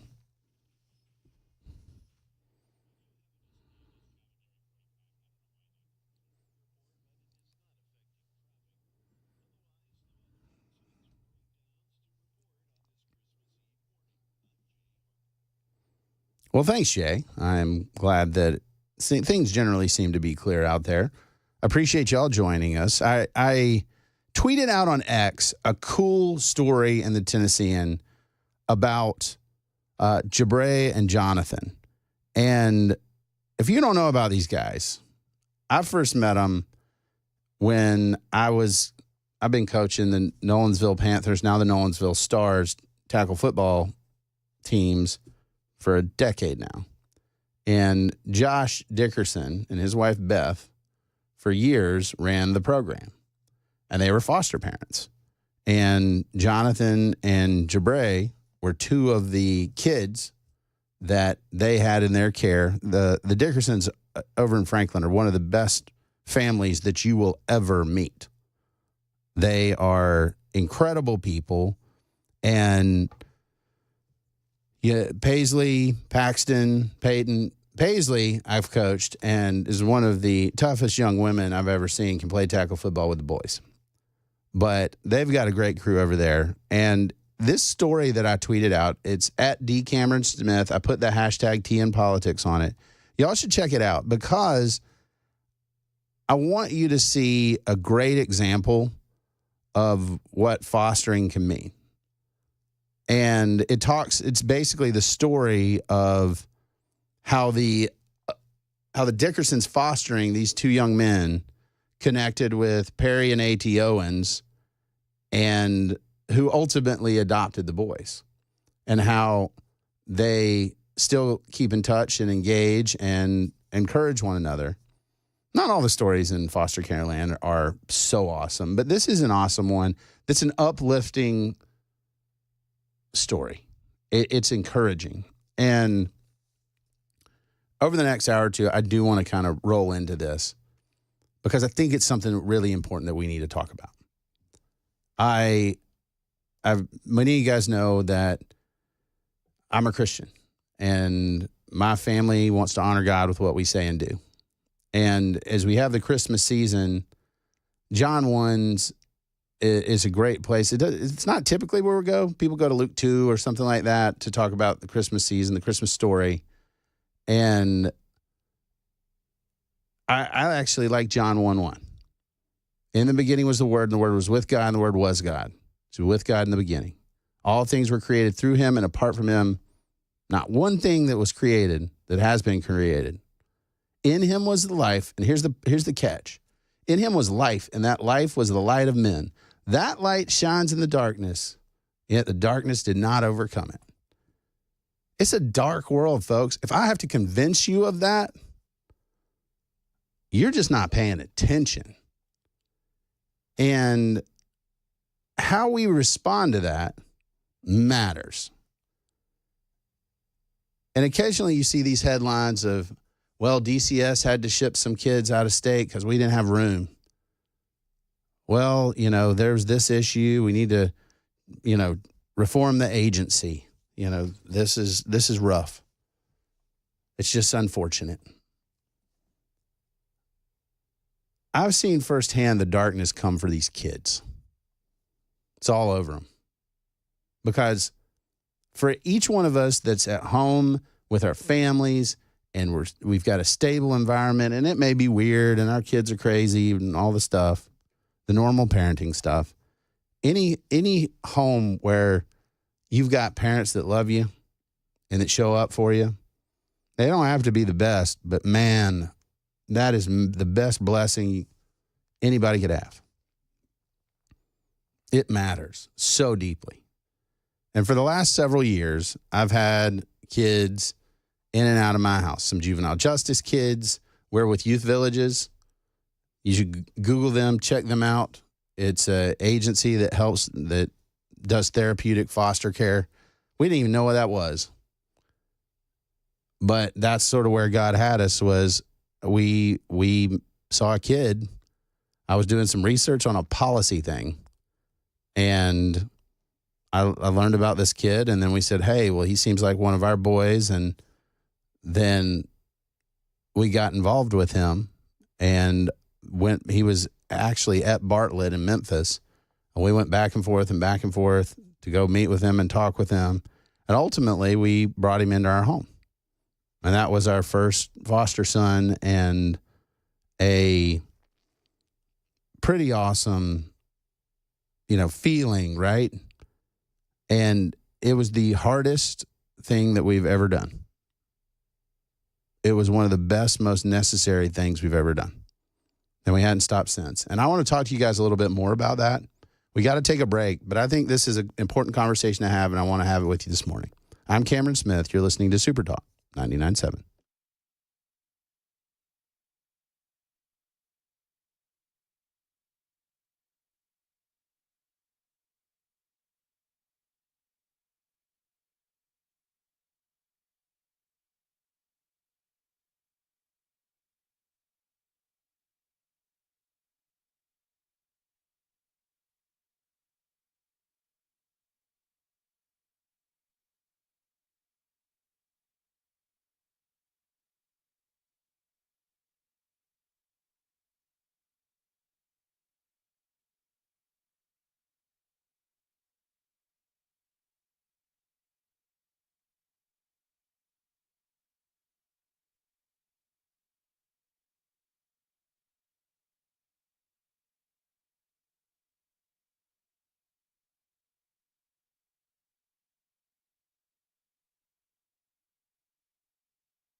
A major airline issues a ground stop for all of its flights, just as holiday travelers are heading to the airport today, and why some taxpayers can expect to get a check in the mail from the IRS. We've got those stories at 7 o'clock on Super Talk 99.7 WTN. Well, I think I got to write a check to the IRS. That'll be fun. It's never fun. Some of you have asked where you can find me on social media. At D as in David, at D Cameron Smith on X is a great place to start. You can look for me on Facebook. I'm the handsome one. And yeah, that's basically it. I guess I do Threads technically, but that's just because I post photos for my family on Instagram and it auto posts over there to Facebook and Threads. But at D Cameron Smith is a good starting point. If you can't remember that, hashtag TN Politics. I post to that, and so you can follow me there. And that's where, if you can use that hashtag, then we can talk. It can be great. Jason's online, which more of you should be. Very chatty this morning. I love it. 615-737-9986. 615-737-9986. That's the super text line. If you're north of 40, you can also do what we call calling. You can pick up the telephonic device and use your words. So that's an option too. Same number. The 8856 informed me that not only do postal workers work Christmas Eve, but the semis never stop. The day after Christmas, they have twice the mail to deliver. I guess that makes sense. I get that. Jason said, Cameron once scored 3 touchdowns in one game for Polk High School. I went to Brentwood Academy, and they would not hand me the ball. Well, that's not true. I snapped the ball. And then, go ahead, Jeff. That was his truth. I just had to his do a callback. That was his truth. His truth is you were a star player.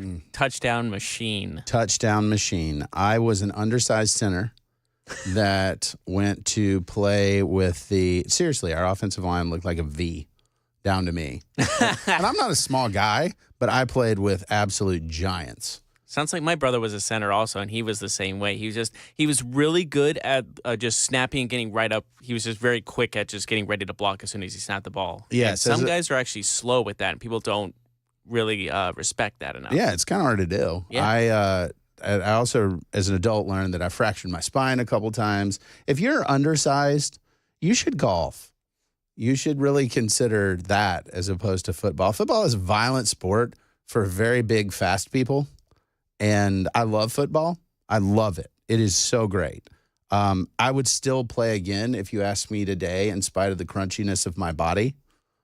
But, oh, man, if you're undersized, golf, man. Learn to golf. Have fun with it. I'm not going to make fun of you. I think that's great. But, man, the crunchiness of my current body because of football is not insignificant. At D. Cameron Smith on Twitter. We've got hours to go, miles and miles to go before we sleep. It's Christmas Eve, y'all. I'm getting excited about this. I'm ready to rock and roll, and we're going to have a great, I guess it's nearing 7.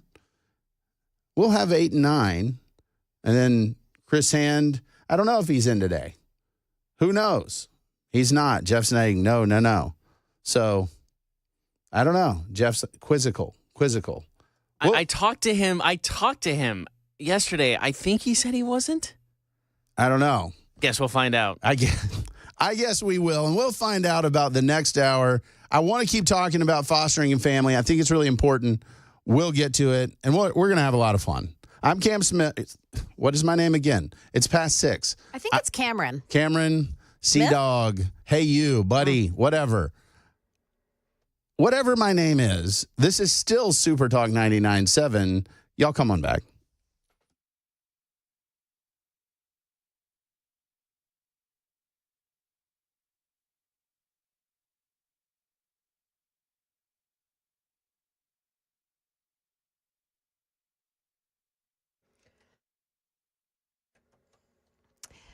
Good morning, 7 o'clock now. I'm Joan Jones with your top stories. Hey, if your holiday getaway plans involve an American Airlines flight, listen up.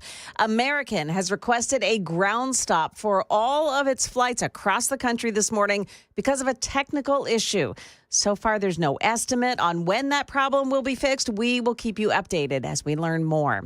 Former President Bill Clinton has been hospitalized in Washington, D.C. ABC News national correspondent Stephen Portnoy has the The latest. spokesman says the 78-year-old former president was admitted to Georgetown University Hospital here in Washington for testing and observation. The aide says Bill Clinton has developed a fever, but is in good spirits and receiving excellent care. Other news, a Greensboro, North Carolina family will spend the holiday in mourning after a police officer was shot to death in the line of duty yesterday. Greensboro, North Carolina police officer Michael Horan was responding to a report of a person with a gun at a local grocery store. There was a struggle and Horan was fatally wounded. Greensboro City Manager Trey Davis. To put it simply, we're heartbroken. A suspect was arrested hours later after a high-speed pursuit several counties away. That person has not been identified. Jim Ryan, ABC News. The IRS is apparently not done handing out COVID stimulus checks. CNBC is reporting the IRS plans to issue what's being called special payments of up to $1,400 to 1 million taxpayers starting later this month. Now, these payments are for people who didn't claim the 2021 recovery rebate credit on their tax returns. Those are the COVID recovery rebate checks. Taxpayers who either left the recovery rebate credit field empty or entered zero on their tax returns, they're the ones eligible here, and they'll start receiving checks automatically next month.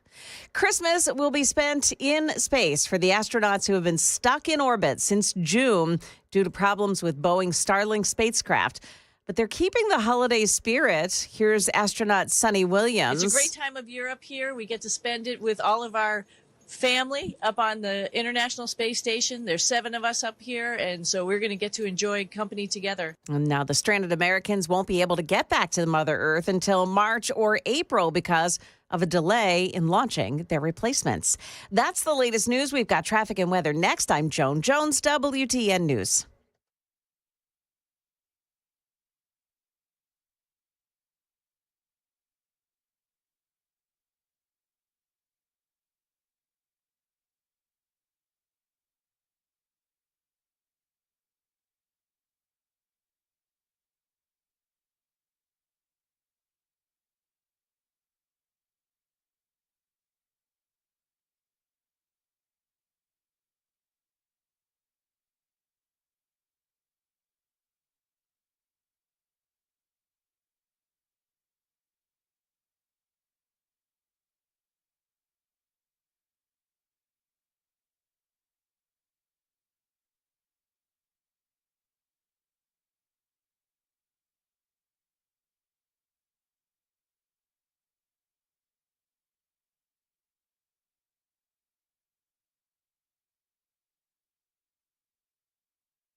Got a stalled out vehicle blocking the right lane on 40 eastbound at Donaldson Pike this morning. Otherwise, looking pretty good. Nolensville Pike looks like there's some Christmas Eve shoppers out there maybe trying to get their last minute gifts. So a little touch and go, stop and go in some spots all along Nolensville Pike this morning. Traffic every 10 minutes every morning on Super Talk 99.7 WTN.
Welcome back for the third hour of Nashville's Morning News.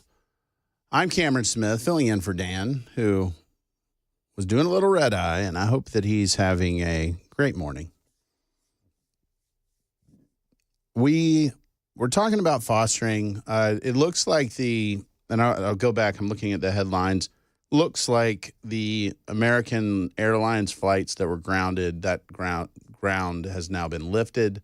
So everything should be moving along. If you're headed to the airport to go hang out with family and do all that, have fun, be safe, and realize that you'll get there eventually. That's one of the roughest things about holiday travel is it never goes quite as planned. I wanted to thank Buzzman for following me over at D. Cameron Smith on X. It really does help. Not just me, but Matt Murphy and Chad Benson, Chris Hand, and Dan. It helps all of us keep the conversation going if you engage with us at our hashtags, at our handles, at D. Cameron Smith, but also use that hashtag TN Politics, because obviously from show to show, the regulars are constantly trying to let you guys know what's going on, be informed. It helps us out a lot when you are communicating with us before and after we're on there. It helps me out a ton when I'm writing columns. Oh, here's what they care about.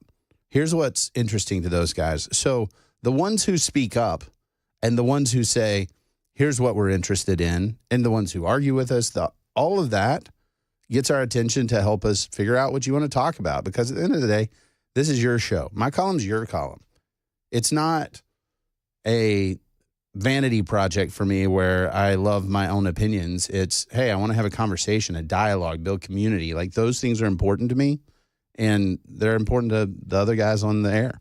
So please, please, please go check that out at D. Cameron Smith on X, hashtag TN Politics.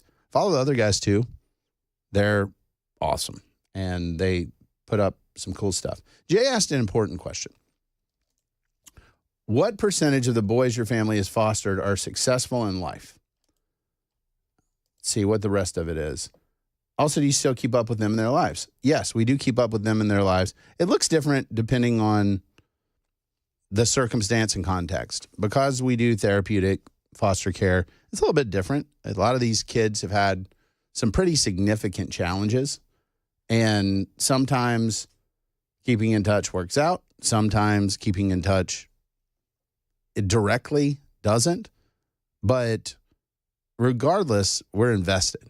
Anybody that lives in our house, we're invested in them. And I'll tell you what, the things that we have seen have shocked me. Now, what does this success look like? Is it, well, they're starting their own companies and everything's super easy for them? No. I'm not going to lie to you. A lot of these kids becoming, particularly, we focus on teenage boys. A lot of their experience is, can I be stable? Can I be consistent? Can I hold down a job? Can I live something that approximates a typical life? That's what success looks like in a lot of these cases. And by that measure, yeah. We have been shocked and surprised because when folks are in your home, sometimes you don't see it. We don't see this with our bio boys either. I'm parenting, wondering what in the world is happening. Are they even listening? Are they paying attention? If I get called bro or bruh one more time, I'm going to lose my mind. My oldest loves who is called the Beast. I just call him the Beast, middle Beast, little Beast. My original boys go by those monikers when I talk about them publicly, but the Beast, he really loves the phrase low key. And so he says things such as, I'm like low key interested in that, bro. And I just look at him and wonder, who are you and where did you come from? And I was there when he showed up, and wow.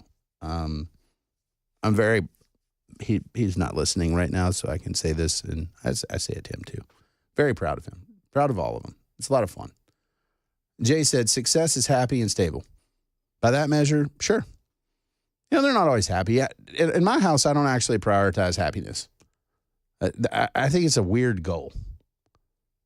Resilience is something that I really care about, and I want them to know what they believe.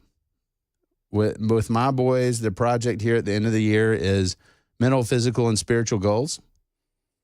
What are you doing? What do you want to do next year? What's important to you? What does progress look like? Because I find that a lot of our young men in particular are just kind of drifting. They do stuff. Play sports, go to school, hunt, fish, check out the girls. But they don't have a lot of goals. And frankly, I think everybody should have goals. They don't, look, you don't need to buy software, you don't need a life coach, but mentally, physically, and spiritually. You can break it down professionally. You can break it down different ways, but you need to have some goals. And I think when you have goals, you have progress towards the goals, it really just changes your mindset. And with a lot of we have two, my wife calls them bonus boys right now. And our goal is just for them to believe that they have value, that they matter, and for them to have goals and pursue them. And when it comes to bringing folks into your home, the darkness that chases some of these kids, it's going to get on you too. It is not easy. Anytime you bring in somebody, if this is well, we'd really like to help, but if it gets tough, I just don't know, then don't do it. It's not for everybody. But some of you people that are listening to me are a lot tougher, a lot more resilient than you realize, and you need to help some of these kids. And while it's not easy, it's rewarding. And that story that I tweeted out at D. Cameron Smith, hashtag TN Politics, about the Dickersons and their fostering story, that's what a positive story looks like.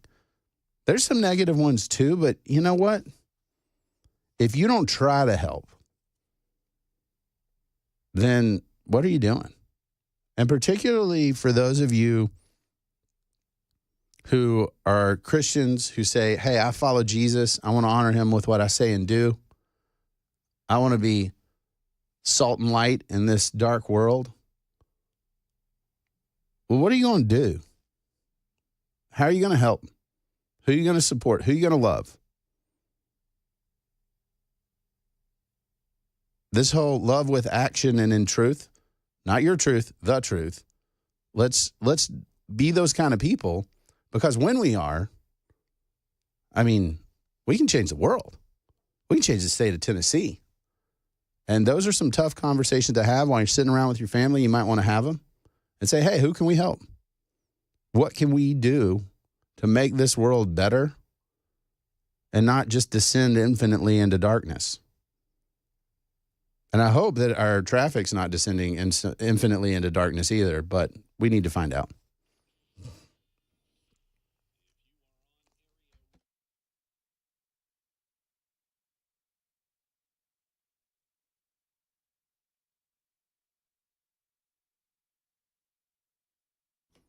Well, thanks, Jay. I like non-existent It traffic. sounded like there was gonna be an accident or something when he started. It sounded like he was leading up to like something happening, and then he just did a M. Night Shyamalan twist, and we're not nothing. He We're dropped good. the traffic nothing burger. Yeah. There are literally no cars on the roads because, well, you guys are at home.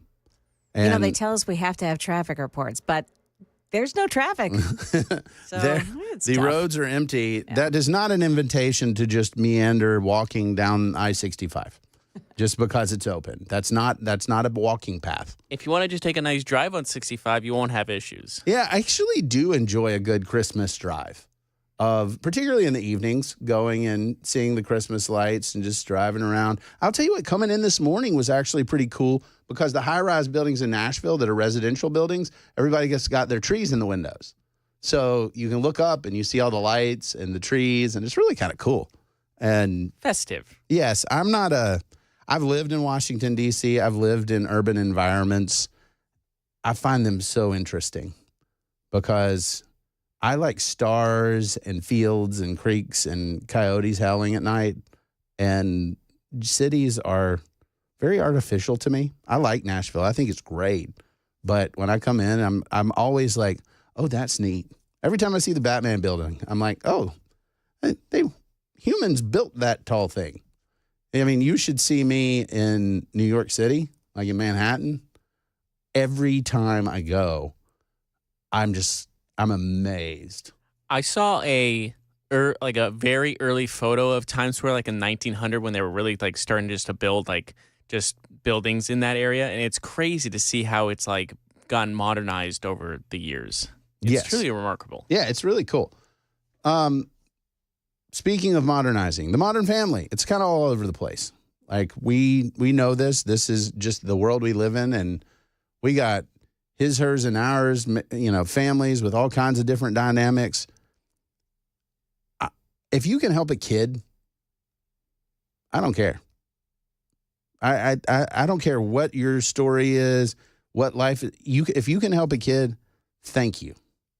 And if you can't, I'll give a shout out right now to Church of the City.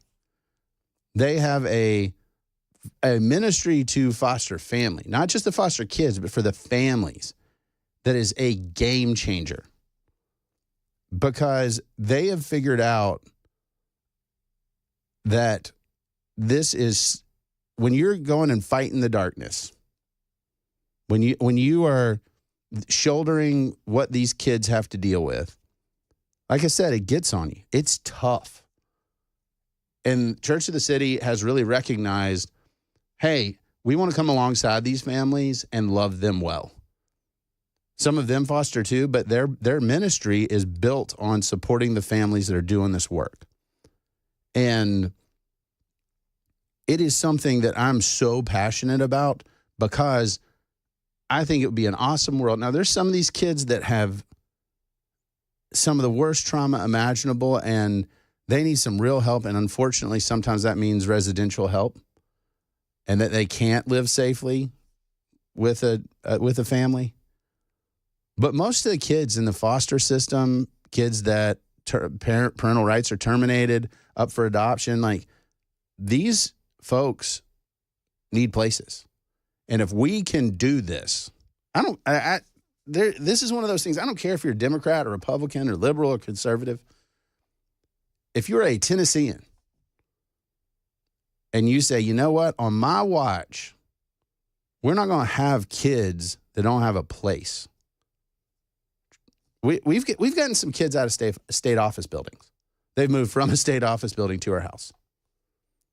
And that should not happen because this is the volunteer state. We are the kind of people that, particularly for us conservatives, saying, no way. We're not going to have the state raise kids. We're going to do it. And we're going to do it well. And between people saying we're going to do hard things and churches saying we're going to come alongside you and communities saying, and I'll tell you, in Nolensville, I have been brought to tears. And I'm not a real emotional guy. I don't cry a lot. But I was at a high school football game and somebody came up to me and said, thank you for the work you're doing and supporting those kids, and handed me like a very significant chunk of cash and said, go buy them some new clothes. And that was it. There was no expectation. It was, very quiet. But that's the reason I'm a homer for Nolensville. I'm wearing my Nolensville Knights hoodie right now, is because that community has loved my family and these kids so well. It's easy to cast out and push aside some of these kids. Nolensville brings them in and connects with them. the football coaches over there, the teachers, the principals, heck, the police officers in Nolensville. Yeah, we got to know the police officers really well because some of the kids who've been in our house have been real wild. But I'm telling you, to have a community that cares and says, the darkness doesn't win here. It's amazing. And so I just want to encourage you guys, if y'all are thinking about it, even one person that can hear the sound of my voice who's saying, hey, we can help, whether it's regular DCS, foster parenting, that kind of stuff, or therapeutic stuff with a group like Youth Villages, like, let me know. I'm happy to talk to you. I think that this is one of the best things that we can do over this Christmas season is love people like that. So we'll keep talking about it. We got to take a break. I'm Cameron Smith. You're listening to Super Talk 99.7.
The guaranteed offer is the easiest way to sell your home.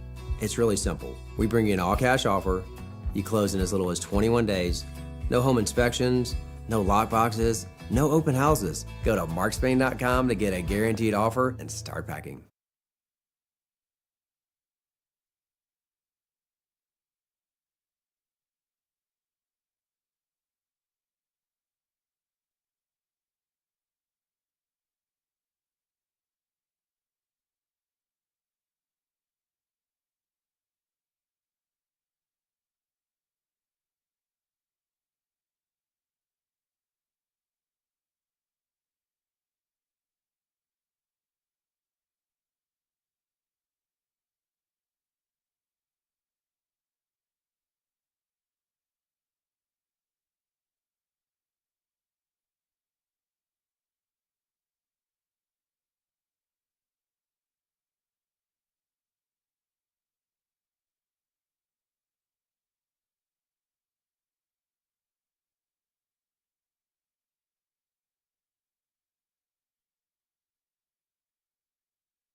American Airlines is back in business after a brief ground stop this morning, but Christmas train travelers, not so much. And some big retailers are keeping their doors open late tonight on Christmas Eve. We've got those stories at 7:30 on Super Talk 99.7 WTN. Welcome back for a brief minute before we get to the news. I want to answer some more of your questions about fostering and DCS and that whole thing because I think it's an important Christmas Eve conversation.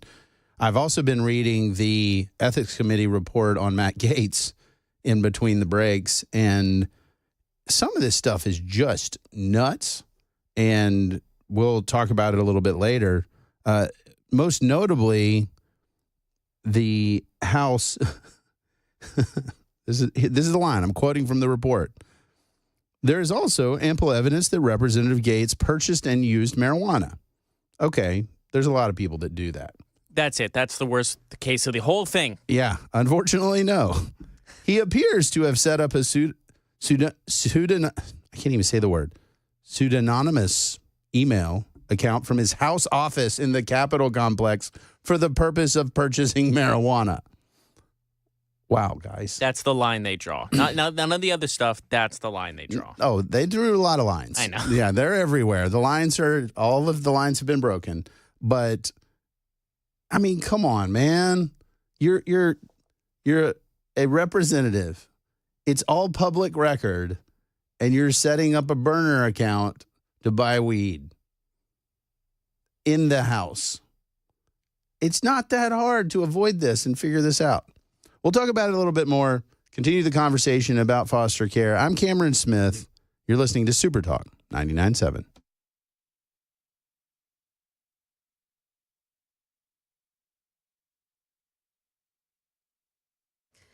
Good morning. It's 7:31, and I'm Joan Jones with your top stories. 42 degrees. We're looking at mostly cloudy skies right now. Stick around. We've got the full forecast in just a moment. American Airlines is aborting flights once again this morning after the airline issued all flights grounded due to a technical issue. Now, some customers posting online that they were told the problem was a software outage that prevented weight and balance calculations. The airline says safety first, of course. Again, American Airlines flights are boarding again after a brief ground stop, but you may want to check with the airline before you head out. There are many delays for American Airlines out of BNA this morning. Well, if it's not the airline, it could be the weather that holds you back. For those traveling to upstate New York or Vermont, a weather system could dump 1 to 6 inches of snow. So far, the winter weather hasn't had a dire impact on travel, but like most years, there may be some interruptions. Only a couple hundred delays this morning as far as air travel, but that number, of course, could rise. And if you are driving to your holiday destination today, be aware the roads could be slick. But the good news is AAA says it is predicting minimal impact on travel, and the average price of gas is hovering around $3.04 per gallon. That's ABC's Ariel Reshef reporting. Now, the northeastern storm system may not cause a lot of problems for air travelers, but train riders are seeing a different story. We got in late last night and my phone was ringing and I thought, who's calling me? And it was Amtrak saying our train was canceled. The problem for Amtrak is actually a signal issue causing big delays all along the Northeast corridor. Still need a gift or something for the Christmas dinner table? Well, some retailers are out with their Christmas Eve hours. Walmart, Sam's Club, and BJ's Wholesale Club, they'll stay open until 6 o'clock tonight. Costco closes at 5. Dollar Tree, though, will stay open until 8 p.m. And Family Dollar, they're open until 10 o'clock tonight. Imagine that for those employees. There's more, and I've posted them all to my X account. It's at Joan P. Jones. Market numbers now brought to you by Beacon Capital Management, online at beaconcm.com. Dow futures down 21 right now. The NASDAQ futures up 42.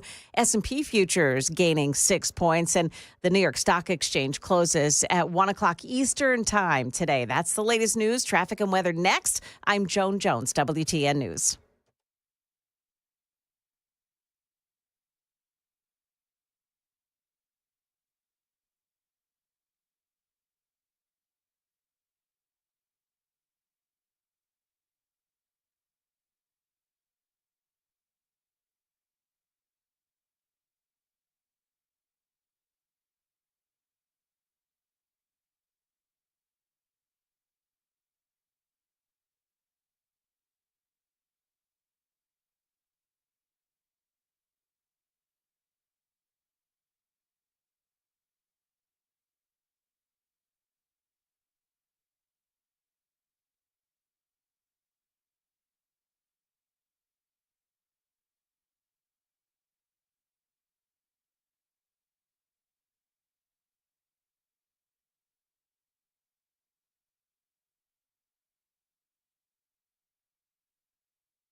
Man, every day should be Christmas Eve day. There's really no delays to speak of on the roads this morning. Everything looks great. You may be in stop-and-go traffic on Nolensville Pike, maybe Murfreesboro Pike as well, as folks are just starting to head out to the stores now. But otherwise, looking good on the roads. Traffic every 10 minutes every morning on Super Talk 99.7 WTN.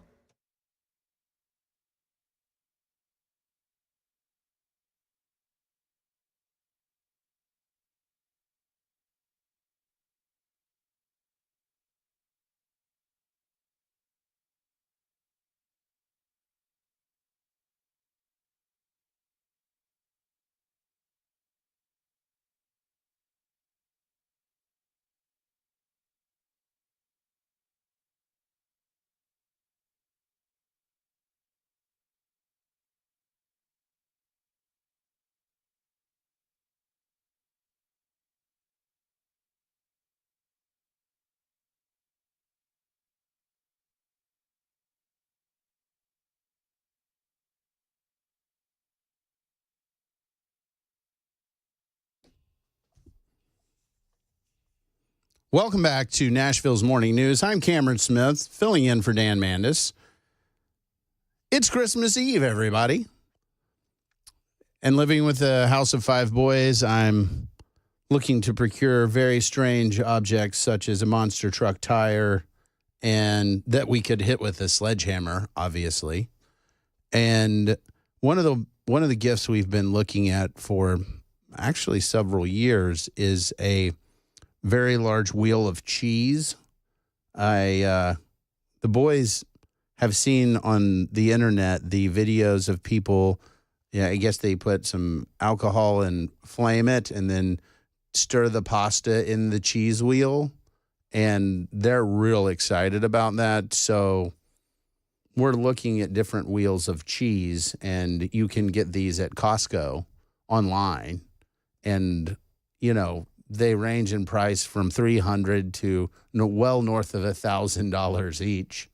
So, why not, folks? You only live once. I can give you 2 reasons. You can only give me 2? Well, for me personally, why I don't want to pay for $1,000 worth of cheese. Right. Rent and living. Yeah. Those are all. My boys don't seem troubled by these realities. They're like, well, when they're my age, they will. Oh, of course. That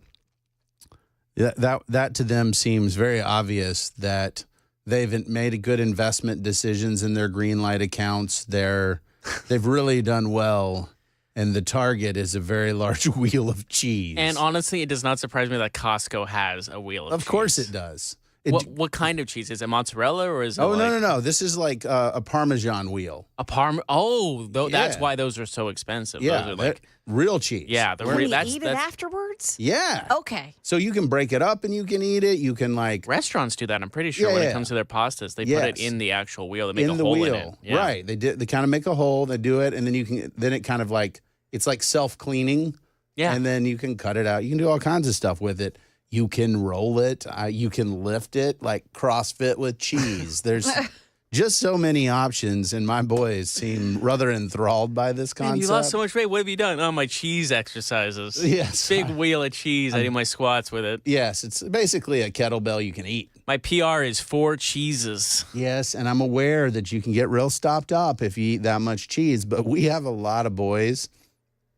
I'll have you know, I got prime rib at $5.67 a pound. I'm so looking forward to my prime rib dinner tonight. Oh, my God. I think we have like 15 to 18 pounds. Oh, that's the best.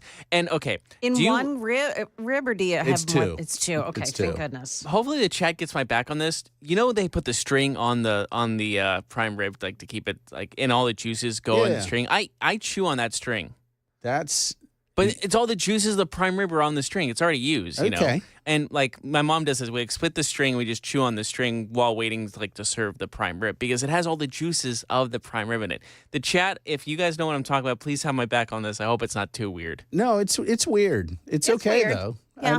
Joan, it's okay. It's okay to be weird. Yeah, my boys chew on plastic because it lasts longer than gum. Unless the plastic has prime rib juices in it, I don't want to chew on it. We can make that happen. I'll do I'll take a plastic bottle cap, which is the common one. It's like we drink a bottle of whatever, And they're like, well, let's chew on the lid. Guys, this is bad for your teeth. What are we doing? And they don't know either because their prefrontal cortexes are not fully developed. So that's where we are. It's okay. It's just different, and I'm learning to work through it. But we're going to smoke a prime rib, and we're going to have one in the oven. Oh, that's a great idea. Yeah, so we're going to compete. I want you to know the scope of what we do at my house. We go to Costco and get 2 packs of ribs. That's 6 racks of ribs, and we smoke them all at once. And we will eat those in no longer than 48 hours. 48 hours, 6 racks of ribs. Boys are they'll eat it for dinner, and then they'll snack. And by snack, they'll eat the rest. And Keith says, weird would be paying $300 for some cheese. I agree, Keith, but, now when you say kids, are these goats? Yes, Rick, these are, in fact, locust teenage boys. They just look at me and they're like, the real reason I've lost weight is because they just look at me and are like, are you going to eat that? And I'm like, it's on my fork headed to my mouth. So, yeah. That wasn't the question. And they're are you going to eat it, though? Yeah, like right now, can you redirect that to me? Because who knows? Those are calories that I could eat, and it doesn't matter. We're like a chef's nightmare because they will eat like the gourmet, whatever, and stuff that comes in a box. They do not care. And that's one of the things I will say in fostering and having a big crew and having bio dudes, we are very, very much trying to we're raising young men. And the one thing that I've seen as a constant is they all love food. And so if I want to talk to them, you know how you talk to a young man? Feed them, because they shut up and they listen. Well, they at least shut up. I don't know if they listen, but it's pretty great. And I want you guys to just kind of think about some of this stuff. I'm not saying everybody's got to foster, everybody's got to open their doors to a kid, but man, if you can, reach out to me. I'll tell you the truth. I've been honest on the air and want you to know what it's like. It is chaos. It is madness. We know how to repair a lot of sheetrock because, sometimes tempers flare and, the sheetrock pays the price.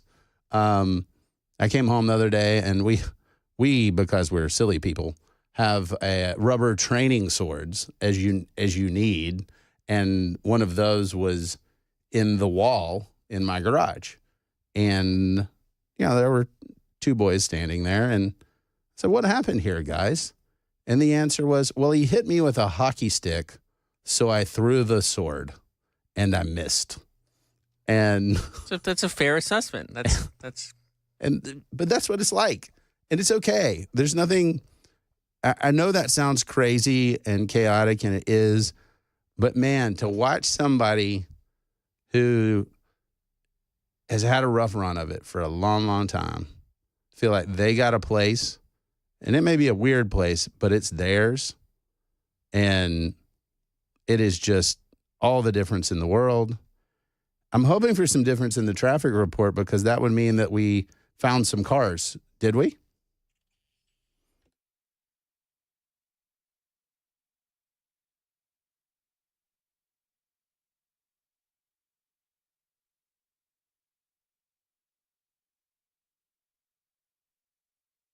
I was kind of hoping that Jay would just say no.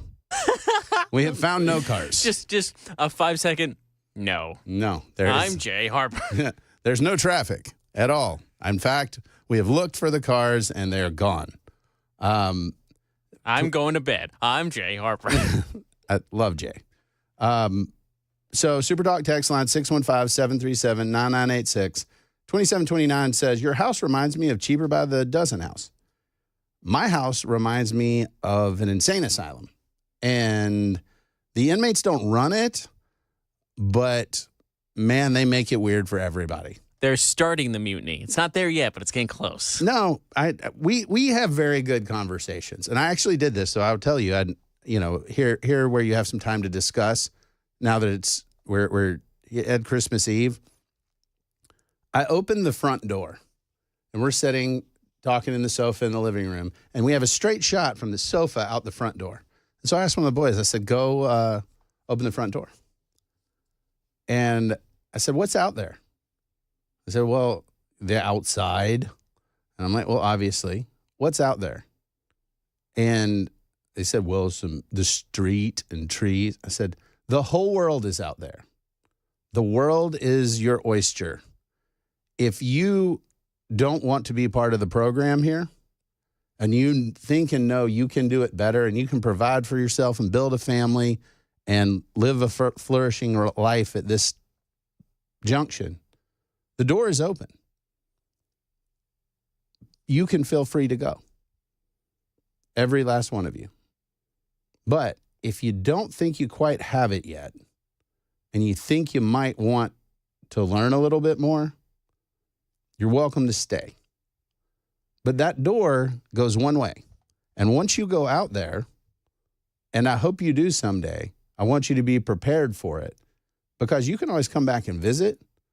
But once you opt out of the program, I'm going to support you being independent.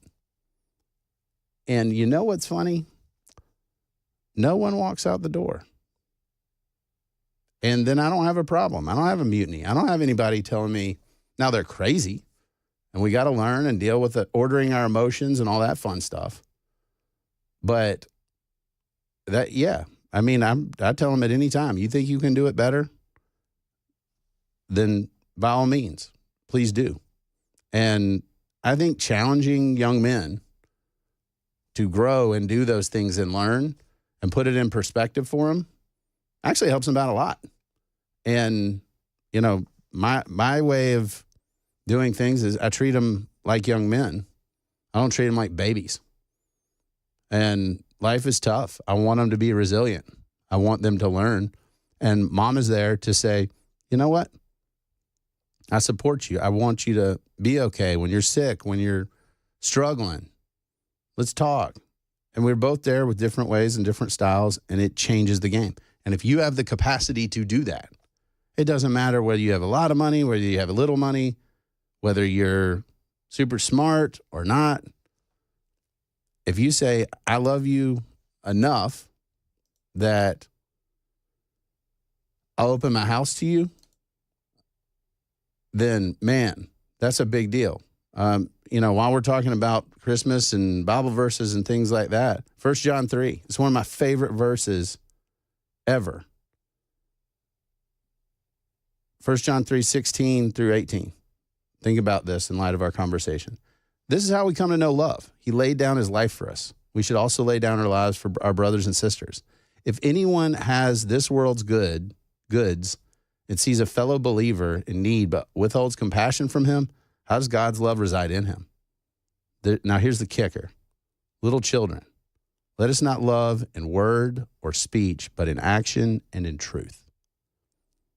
A lot of us, I mean, I'm no different. I get it. I love to talk a big game. I'm talking on the radio right now. But it's not in word or speech, because talk is cheap. We all know that. But action and in truth, where you impact the world, where you do the things, where you show people, this is the way. This is how we do it. This is who we are. I know you guys. I know a lot of y'all, and y'all are wild. But man, I know you care. As we approach Christmas, I know this audience, I know the listeners, I know Tennesseans. And we should say, you know what? I'm not going to let anybody not have a chance. As adults, sometimes, hey, we've made our choices, we live with the consequences. But some of these kids didn't even have a chance. And that's something that I care about. I know a lot of you care about.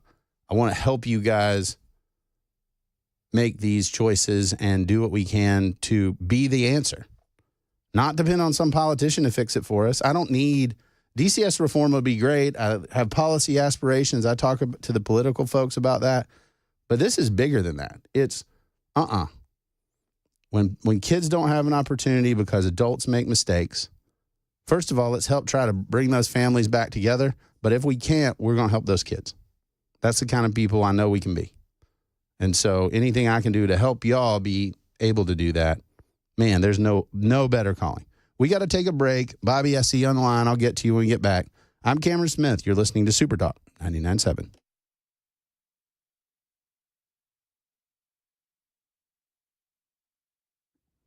Hey everybody, Dan Mandis from Nashville's Morning News. The Wall Street Journal reported a while ago that people are feeling stress, anxiety, and depression because of this election. If that's you, talk to my guy, Dr. Christopher Van Schenk. He is a psychiatrist out in Nolensville. Now, he can help you with not only depression, if you're feeling it because of politics or whatever, but he can also help you with alcoholism, drug abuse as well. Go to his website, nolensvillepsychiatry.com. He's got a long list of conditions that he can help you with, either in person or at telehealth. Bottom line is, he wants to make it as easy as possible for you to get the help that you need. He can help your kids as well. Check him out online. Again, nolensvillepsychiatry.com. The number's below. Thanks for listening, and good luck.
What some of the victims' families have to say about President Biden's commutation of sentences for death row inmates.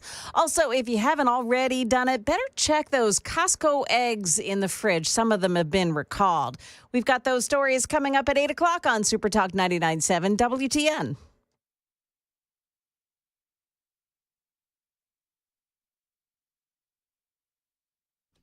Welcome back. I'm Cameron Smith. You're listening to Nashville Morning News. We've got a few minutes. We've got Bobby on the phone from Nashville, and Jeff wrote teenage girls on it. Jeff's getting a little wild in there. Hey, Bobby. Hey, it was teenage girls. What in the world was I thinking? we were parents. We were foster parents in Huntsville, Alabama, a number of years ago with teenage girls, and that's an interesting thing to be into. But it was rewarding in a number of ways. It was frustrating because most of the girls ended up going back to their families. One of the girls that we had been abandoned. Her and her family were living in an abandoned church with no water and no electricity or anything. She slept on a mattress just on the floor, and they called and asked. We had about 2 or 3 girls at that point. They called and asked if we would take her, and so we did. She had a speech impediment that you could hardly understand what she had to say, and we were warned ahead of time that she was a bedwetter. So I put a pad, under the sheet on the bed and brought her in. And she was 15. They tested her and decided that she'd had about 3 years of schooling.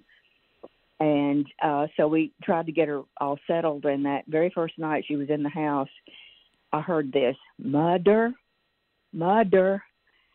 And so I went in the bedroom and she'd wet the bed. And I said, oh, that's okay. Let's get up and take the sheet off. And we walked down to the garage and put the sheet in the washing machine and came back upstairs. And I said, well, you'll need to get a bath. So I gave her a bath, ran the water so she could take a bath and change her what she was sleeping in. Sure. Put fresh sheets on the bed. And so let her go back to bed. And I never criticized her or was ugly with her again. And the next couple of nights she was fine. About the third or fourth night, she did it again. We went through that process again. Let me tell you something. She never wet the bed again. Yeah. And it is a fulfilling. It's challenging to do that. The girls that we had were not intended to be away from their homes, permanently. Right. The first girl that we had been raped by her mother's boyfriend. The second girl that we had, she and her brothers had been abandoned by their mother, so the mother could go to Virginia with her boyfriend. Well, Bobby, we've got to take a break at the top of the hour. I appreciate what you did, and I appreciate you telling us about it. Well, it's a task, but it's worth it. Well, I appreciate it. Thanks, Bobby. I feel the same way. We got to take a break. We've got one more hour to go this Christmas Eve, but I appreciate y'all sharing it with me. I'm Cameron Smith. You're listening to Super Talk 99.7.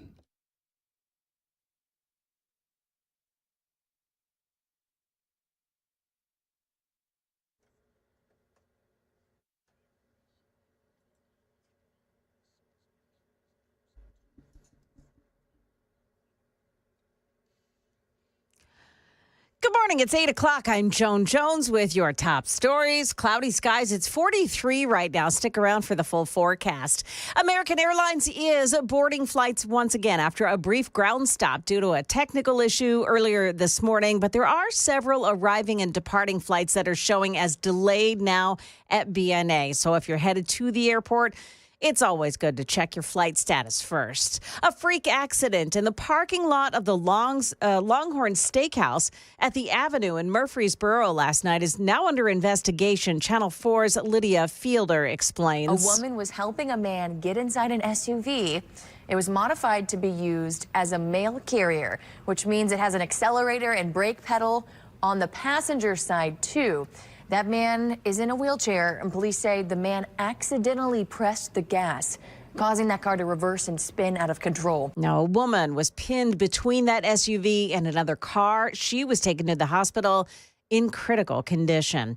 In Sumner County, a man is being charged allegedly for going hunting out of the window of his car. Ken Weaver tells us that this happened in Hendersonville Sunday night. News 2 says 46-year-old James Boyce allegedly had bloodshot eyes, and what the arrest report says was the smell of, quote, intoxicants on his breath when a Sumner County deputy pulled him over in the area of Curtis Crossing and Riverwood Drive after residents reported hearing gunshots.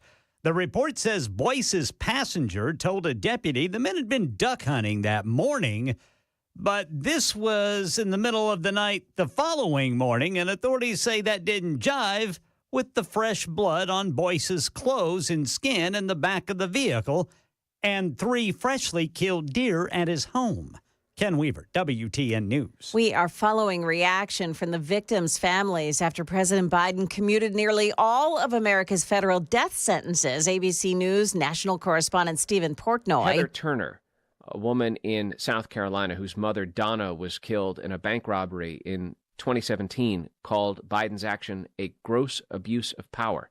And then there's the widow of a police officer who was killed in Columbus, Ohio. She said it's truly distressing news, feels like a complete dismissal and undermining of the federal justice system. And there are others who say that they take no solace in seeing their family members' killers being put to death, and that for them, this was the right decision. Biden citing his faith as his motivation for commuting the sentences. Well, last month, hundreds of thousands of eggs sold at southeastern U.S. Costco stores, including those in Tennessee, were recalled due to salmonella concerns. Well, now the FDA has slapped the Handsome Brook Farms eggs sold at Costco stores with the highest risk level of Category 1. That means there's a reasonable probability that the eggs would cause adverse health consequences or even death. Now, this recall involves eggs with a Julian code of 327 and a use-by date of January 5th, 2025. Take them back to the store if you have those eggs in your fridge. That's the latest news, traffic, and weather next. I'm Joan Jones, WTN News.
Yeah, not a delay or an accident anywhere on the board this morning. You just may find some extra travelers out around the mall areas.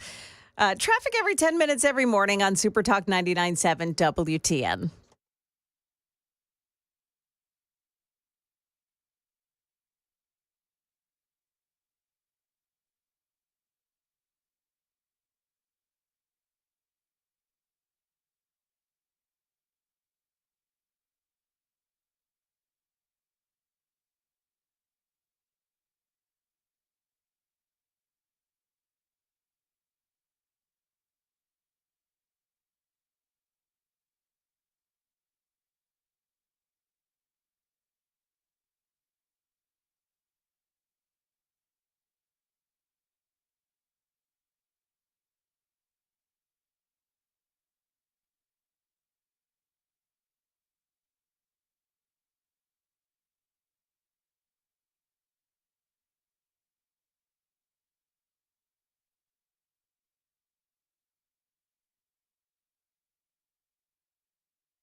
Welcome back to the final hour of Nashville Morning News. I'm Cameron Smith, filling in for Dan. We've got Jeff and Joan. Joan and Jay in particular. There's a lot of Jays happening here. There are. There are indeed. We got to change your name. Yeah. You can change it. Justine, my wife, also a J. Changed my name in college. Everybody knew me as Cam. She said, I'm not sure I like it, and just started calling me Cameron. And then, lo and behold, everyone now calls me Cameron because she willed it to be so.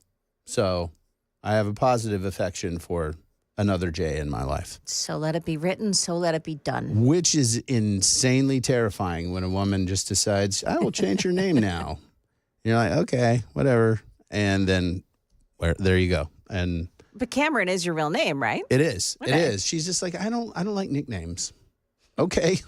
That's a thing that happened in the world. And so now I am divided at the people who knew me before Justine. So they call me Cam, and everyone since now calls me Cameron. And since my oldest son's name is Cam as well, he is taking Cam, and now even my family calls me Cameron. So the transition is complete. I respond also to, hey, you and buddy. Like, just call me whatever. I generally throw something at me to get me to pay attention, and then I'm focused, and then we can talk. It works great. Wanted to wrap up the show with this Christmas Eve with just kind of closing thoughts on the fostering, adoption, taking care of the kids. I know that for some folks, Christmas is just awesome, and it's family, it's tradition, it's all the things. The kids are excited, everything's awesome. For a lot of us, it can be kind of tough. And I know for my family, it's complicated. And what I mean by that is the holidays are a benchmark reminder of sort of the passage of time and the folks who aren't there. And I know a lot of you out there listening or going about your business, you've gotten up and you're starting the day. Some of y'all have been going at it for a while. Take a minute to reflect and think. Take a minute to do the thing that, if you're like me, you don't want to do most of the time. You don't want to sit down and think about who's not there. You don't want to think about, hey, how's the year gone? What were the good things? What were the bad things? It's part of our distraction culture is just keep moving. Don't think, don't look back, just keep going. I think that's a problem because I mentioned earlier about the need to set goals and figure out what you want to do next year. You can't figure that out if you don't know where you've been. And it is painful sometimes to think about what's happened in the past, but I think it also can give us some optimism towards the future. And when it's the context of fostering and adoption with folks who have had different experiences that we don't know about, that can be tough on them too. To say, hey, I'm now here with you, but am I a part of your crew? Am I a part of your family? Or is this just my next stop and I'm just going to forever get shuffled around? And that matters, to be able to say, hey, you're part of us. Because that's what most of us really want. Whether it's politics, faith, our college football team, is we want to be a part. We want to have a community. We want to belong. We don't want to be by ourselves, especially not on a Christmas. And I think as a lot of folks, particularly Christians, are going to be going to Christmas Eve services, and we do the candlelight and the light in the darkness, all that stuff. I'm mostly thinking about fire hazards. There's a real tendency to forget some of those tough conversations, to forget to check in on people and wonder why they're there. Why do you think people on Christmas and Easter show up and they don't show up to church? They don't darken their church door the rest of the year.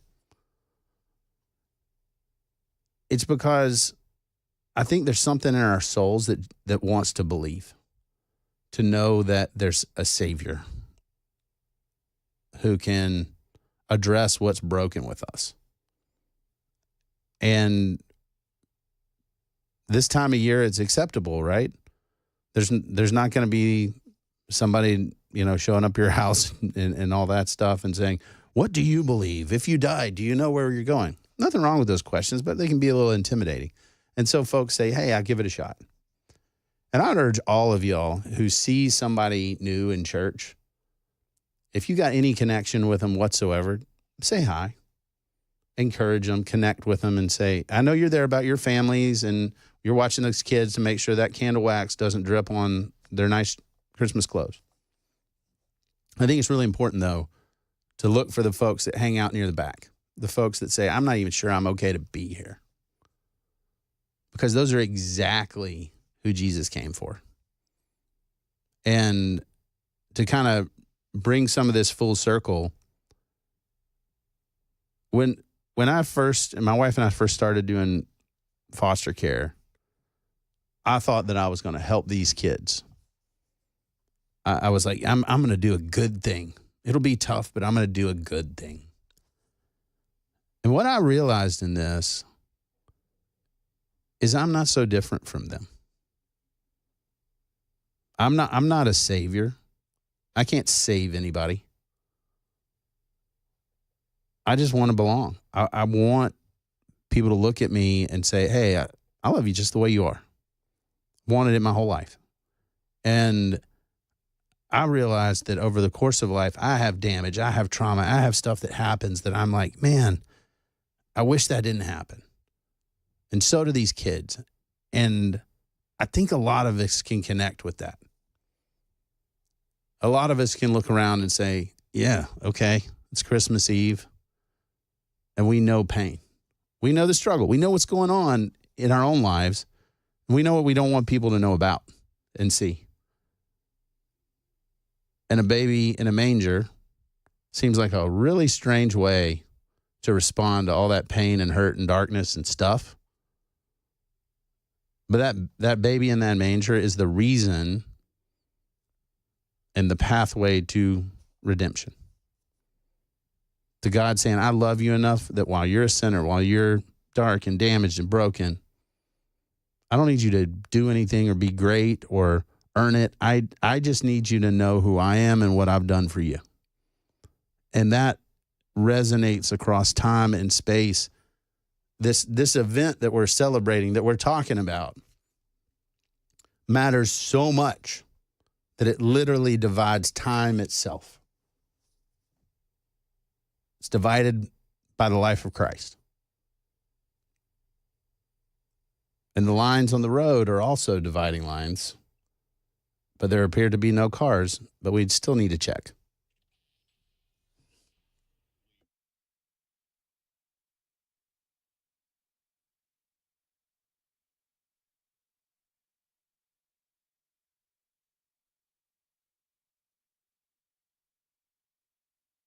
Well, Jay, he's got to be looking for like that car that's not doing well, that's just sort of struggling on the road, that's not quite broken down, but you can tell it's going to happen at some point. And Jay's just hawking it to see, is it going to happen now? Is it going to happen now? And hey, that's the level of traffic you get here at Super Talk 99.7. We're paying attention so you can move smoothly throughout the area. And when you move about the area, I hope you take a minute to go to church today, even if you never go. And I hope somebody loves you enough to say, hey, join us. If you got any empty chairs around your table, my wife drives her nuts because I just think of people to invite. I get it.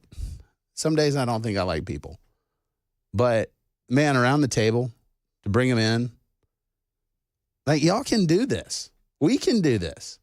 You got an empty chair, don't let it be empty. Just keep asking until somebody says, yeah, I'll come hang out with you guys. 3989 said, my check engine light is on. Does that count, Jay? 3989. You need to watch them. That could get there. It's probably an O2 sensor that's buggy, but you if never he's know. on 24, that's a problem. If he's everywhere else, I think he'll be fine. Right. Okay. Well, we're watching, though. 24 is where we got to watch out for. We all know. So on the Super Talk text line, 3092 says, Cameron, you're a really good man. No, I'm not. And what I mean by that is what I believe is nobody's righteous. Not even one. This is not about me being a good dude. I think that's one of the biggest mistakes we as Christians make. That we want to just not do bad things. We want to avoid doing things that are sinful and awful. And there's nothing wrong with that. But our problem is that it's not about us. It's about who Jesus is and what he did. And so me being a good man or my wife being a good woman or us doing good things, it's not because we're just good people. It's because we understand what Jesus did for us.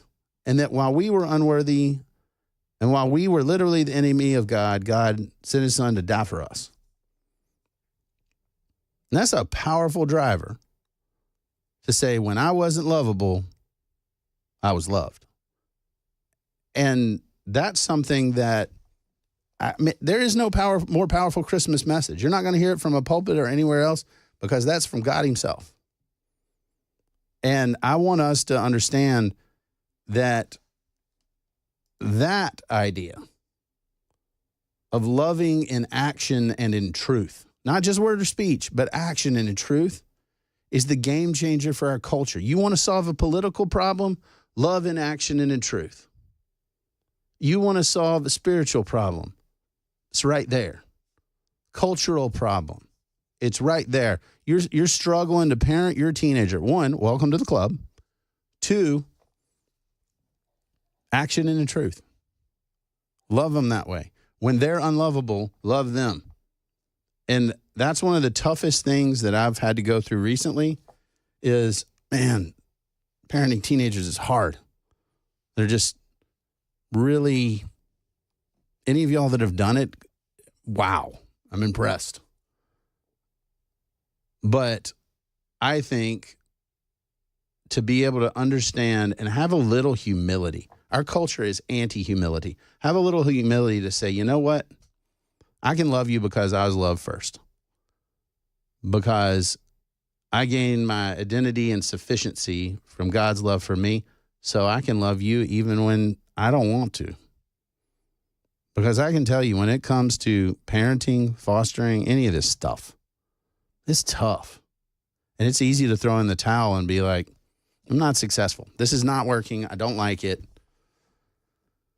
But you got to remember that instead of throwing it in the towel, that baby that was born in a manger hung on a cross. And I know I'm sharing the gospel, but it's something that I'm not afraid to do because I think it's that critical to all the other stuff. We talk about all the other stuff all the time. We talk about the news headlines. We talk about the politics. We need to talk about this because the condition of your soul and what you believe and how you view yourself in light of eternity matters very much to how you do all those other things. Because I don't care really who sits in the White House because I know who sits on the throne of heaven. And that gives me appropriate context so I don't freak out when I win an election or lose one. We got to take a break. I'm Cameron Smith. You're listening to Super Talk 99.7.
Metro Nashville police looking for a guy driving a white Dodge Challenger. They say he shot a homeowner who threatened to call police on him. And AAA wants to give you a tow if you have too much fun over the holidays. Those stories coming up at 8:30 on Super Talk 99.7 WTN.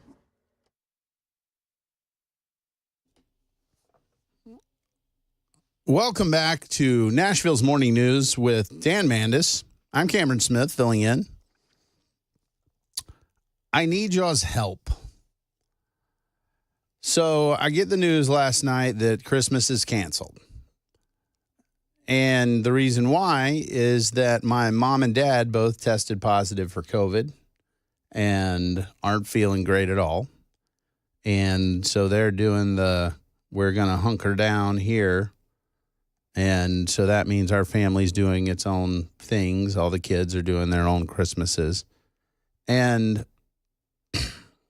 one of the things that talk radio is great for, as well as social media, is flooding people with messages of encouragement.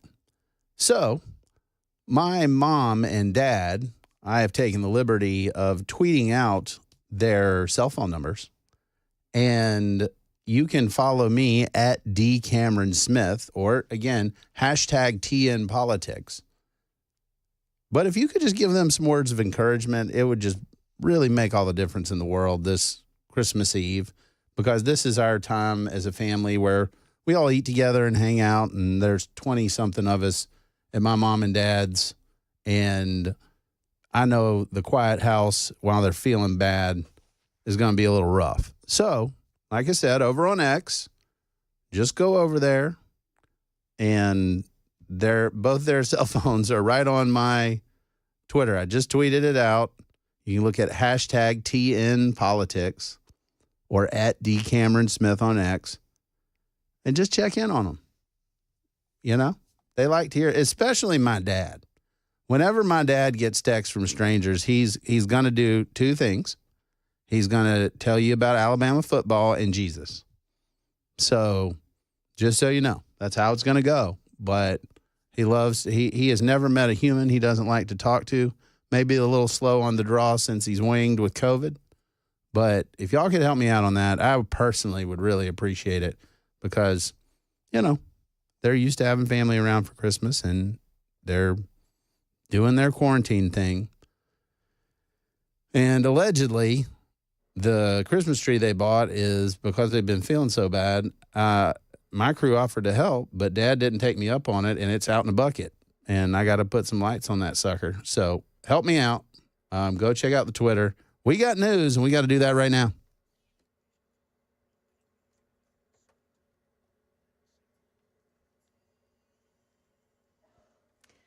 Good morning, 8:31. I'm Joan Jones with your top stories. Delays are beginning to stack up at BNA now, and it comes after a brief ground stop for American Airlines flights earlier this morning. But the delays are not limited to American. We're seeing delays for some Delta and United flights as well, both departures and arrivals. So check your airline before you head out the door this morning. In Antioch, Metro Nashville police are working to identify the drivers of two Dodge Challengers cars who have been doing burnouts along Fanning Drive in front of a 61-year-old man's home when he told them he was going to call police. Well, the driver of one of those Challengers, a white one, shot the man in the ankle.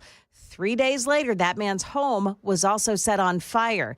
Police have not made a connection between the incidents yet, but they are searching for the drivers, and they would like to interview them as well. Anybody with information about those Dodge Challengers are asked to call police. Channel 4 talked to residents on edge after Sunday night shooting at the Cumberland View Apartments on 26th Avenue North. That happened on Sunday night. I feel unsafe here. I'm scared to stay in my own house because I have not been staying. I've been staying down my brother's house. I got God and my children and my grandkids. And Lord, no, I got to get up out of this place. A 17-year-old is in critical condition, and AAA activates its Tow-to-Go program for the holidays. People who become a little too tipsy to drive can actually call AAA, and a tow truck will take them and their car to a safe location within 10 miles for free. They say this should be an option of last resort, and you don't have to be a member to take advantage of the program. The service is available now through January 2nd. Well, just moments after the opening bell here, and the Dow Jones Industrials are down 4 points, NASDAQ up 79. We've got the S&P 500 index gaining 12 points. And a reminder that the New York Stock Exchange closes at 1 o'clock Eastern Time for this Christmas Eve day. That is the latest news. We've got traffic and weather next. I'm Joan Jones, WTN News.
Hey, what's up, guys? It's Matt Murphy in the middle of downtown Franklin, Tennessee. We've talked so much about Savory Spice. I thought, why not show you the place? So let's go on in and see what's popping at Savory Spice. As I've always said, you will smell the spices even before you walk in. I can smell them right here in the doorway. Come on in and let's introduce you to the one and only Holly, who is the owner and proprietor of Savory Spice. Say hey, Holly. Hello, everyone. Now, enough about Holly. Let's talk about spicy and easy products like the incredible taco soup, which, as I said, you put this in a crock pot, you put all the ingredients that it tells you to buy right there, you put the spices in, and it's so easy. So if you don't know what you're doing around the kitchen, it's a perfect way to find your way around the kitchen, as is the Mediterranean dill risotto. Now, for the holidays, pumpkin pie spice. What doesn't it have, Holly? Pumpkin. Doesn't have any pumpkin in it. That's a fun fact for all of you kids out there. Now, if you stop by Savory Spice, either in the Franklin location or at L&L Market, you can get yourself a sample of the dill dip, which is my absolute favorite. Just tell them Matt Murphy sent you to Savory Spice with purchase now. So come by Franklin or L&L Market in Nashville and come see Holly and the entire crew at Savory Spice.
Really seeing no delays on the major roads this morning.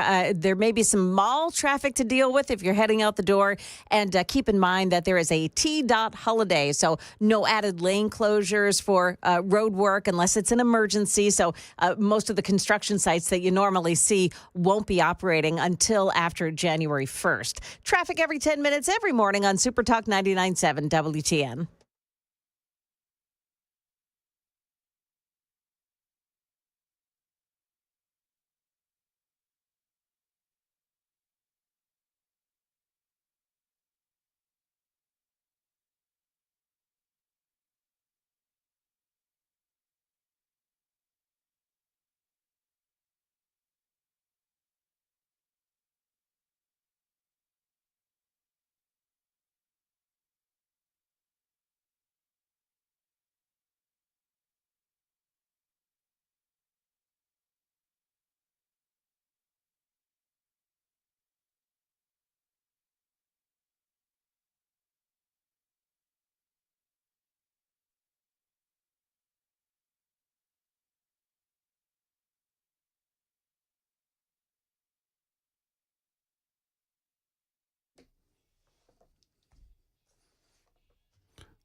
Welcome back. I'm Cameron Smith. We are closing down the fourth hour of Nashville's Morning News.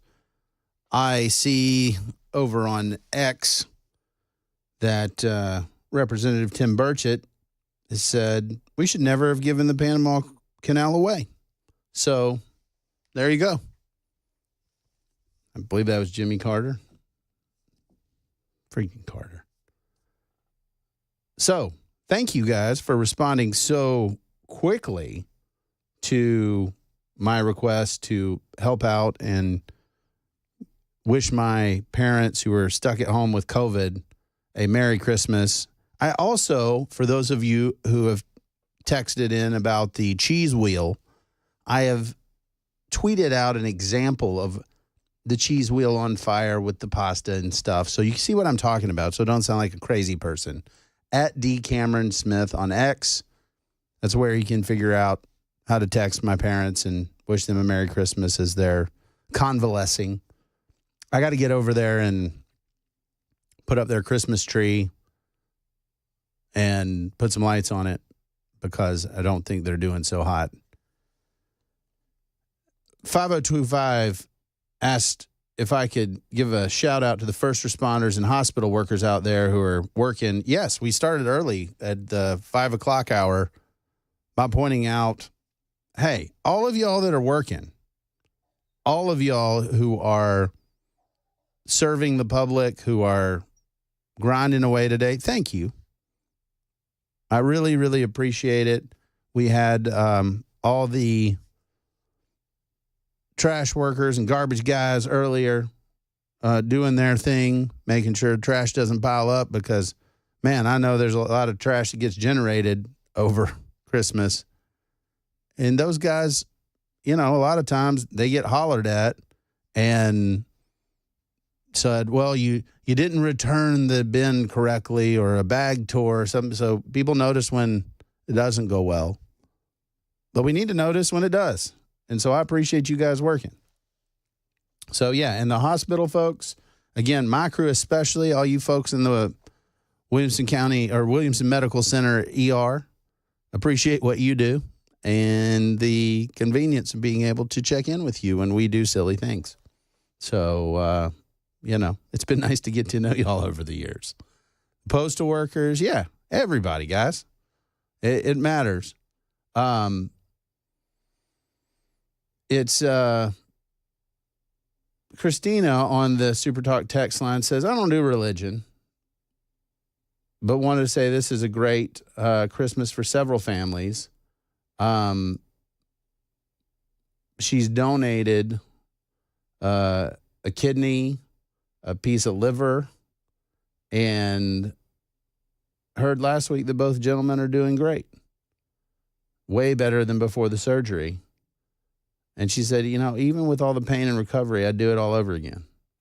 Hope to encourage others to be living donors. Man, that's tough, but that's the real deal, right? If you are willing to put your life where your values are, we can believe different things, but you're going to have my respect. And that's something that over the course of the last 2 days, I've been trying to hopefully encourage you guys and get across, is that none of this stuff is easy. It is not easy to do the right thing. It is not easy to parent kids that you didn't have. But you know it's right. And that to me is something that matters. And I teach my kids, we have kind of a mantra, because one of the things I've learned with young men is that if you repeat something often enough, it sticks. And one of the things that we say at our house is Smith men do hard things. Initially, when they're little kids, it was Smith men try hard things. And now that they've gotten older, we do them. Because at the end of the day, we want to be the kind of people that impact the world, that matter. And nothing worth doing is easy. It's just not. I've tried to think over and over again of things I really value that are no sweat. And sometimes I kind of whine and I wish that things were easier. But then I think about what I value and how much I pour into those people and those activities. And that's what gives it meaning. And so, you folks working, and it's tough and it's difficult, thank you. You folks parenting alongside my wife and I, trying to figure out how you get these weird creatures in your house to do what's right, to grow and learn and mature. Thank you. To the folks that are serving, whether it's the first responders, it's the folks at the soup kitchen, it's the ones that say, I'm going to take from my time and give to you. Thank you. It's actually been really awesome working at a place like Thanks, which is where my day job is, that helps businesses understand gratitude, because it's made me understand gratitude. That if you want to change things, you want it better, you need to show your appreciation and love and connection with others. And there is no better time than right now. And one of the best analogies for appreciation that I've ever heard is appreciation unexpressed is like wrapping your Christmas gifts and leaving it in the closet. It is not it's not what we need to do. We need to express it. We need to get it out there. It really, really matters. And right now, what matters is whether or not we have finally found any traffic whatsoever. We've got to get that traffic report. No, Jeff, no traffic? No, Jeff says no traffic. There's different rules for traffic, guys, and I'm not used to these rules. I'm not used to them either, but so from my understanding, it's the middle of the 2 hours, not the back and front. Well, I don't know why. Let me give you. I'm not the clock manager. I'm going to go out on a limb, and I'm going to give you the traffic report anyway. The roads are generally pretty open. The traffic is very light. There may be some traffic at the mall. Joan, is that correct? That is correct. See? He didn't even have to look at a screen. Right. I was just waiting for Joan to go there's 2 or 4 accidents now reported. And, if you feel so inclined while you're at the mall to tackle somebody that got that last minute gift that you wanted, at least have someone record it. That's on Black Friday. I think that's just an assumption. Tackling's allowed on Black Friday. Everywhere else, no. Got to pick the right day. Honestly, and I'll just put it out there, I think now a lot of the malls and shopping, it's sort of like a zombie wasteland. It really is. And have you seen San Francisco? The city? No, because there's multiple malls that have closed down. Yeah. Or the ones that are barely open, there's half of them are boarded up areas. Oh, I'm talking about around here. I mean, it's just weird. But just in general, some of the most popular places used to be malls, and now they're all closed down. It's sort of strange. There's still some anchored stores, like over at the Cool Springs Galleria. There's the Apple store and Williams-Sonoma and a couple jewelry stores. But it's starting, most folks are like, why would I go to a store, look through limited inventory, when I can just shop online, get it shipped to my house, try it on, and then send back what I don't want? I don't know the answer to that question, but I just don't know. It's just weird. I'm not very good at shopping anymore and going to places and doing that. I will be going to Lifetime in Franklin and pretending to work out so I can feel good eating things. So if you guys are there and want to say hi, I will be there. The Super Text line 1313 said, some of us were working hard just holding the floating couch down on the floor. Huh. I've heard of those floating couches, so I'm glad that you got it. Archie had wished Mom and Dad a little rest and recovery, and Merry Christmas to everybody. Well, Merry Christmas back to you, Archie. Even that simple gesture is a very human thing. Say Merry Christmas to people. You see them after Christmas. Say Happy New Year. Just be engaging and collegial. It matters a lot. And I've seen it because I've seen it on the Super Talk text line. I mean, you guys get this. It's super exciting to see. I think we can make a comeback. I am bullish on our culture and our society. A lot of the stuff that we just got so weird, I see it starting to fall apart. I think a lot of those cultural narratives and things and just the endless cesspool of garbage into our homes, yeah, we'll still have to deal with that stuff. But what I've seen people wanting lately is just community. I want to spend time together. I want to do stuff. And Jim, thank you. Jim mentioned something that I had been remiss and I should have said it.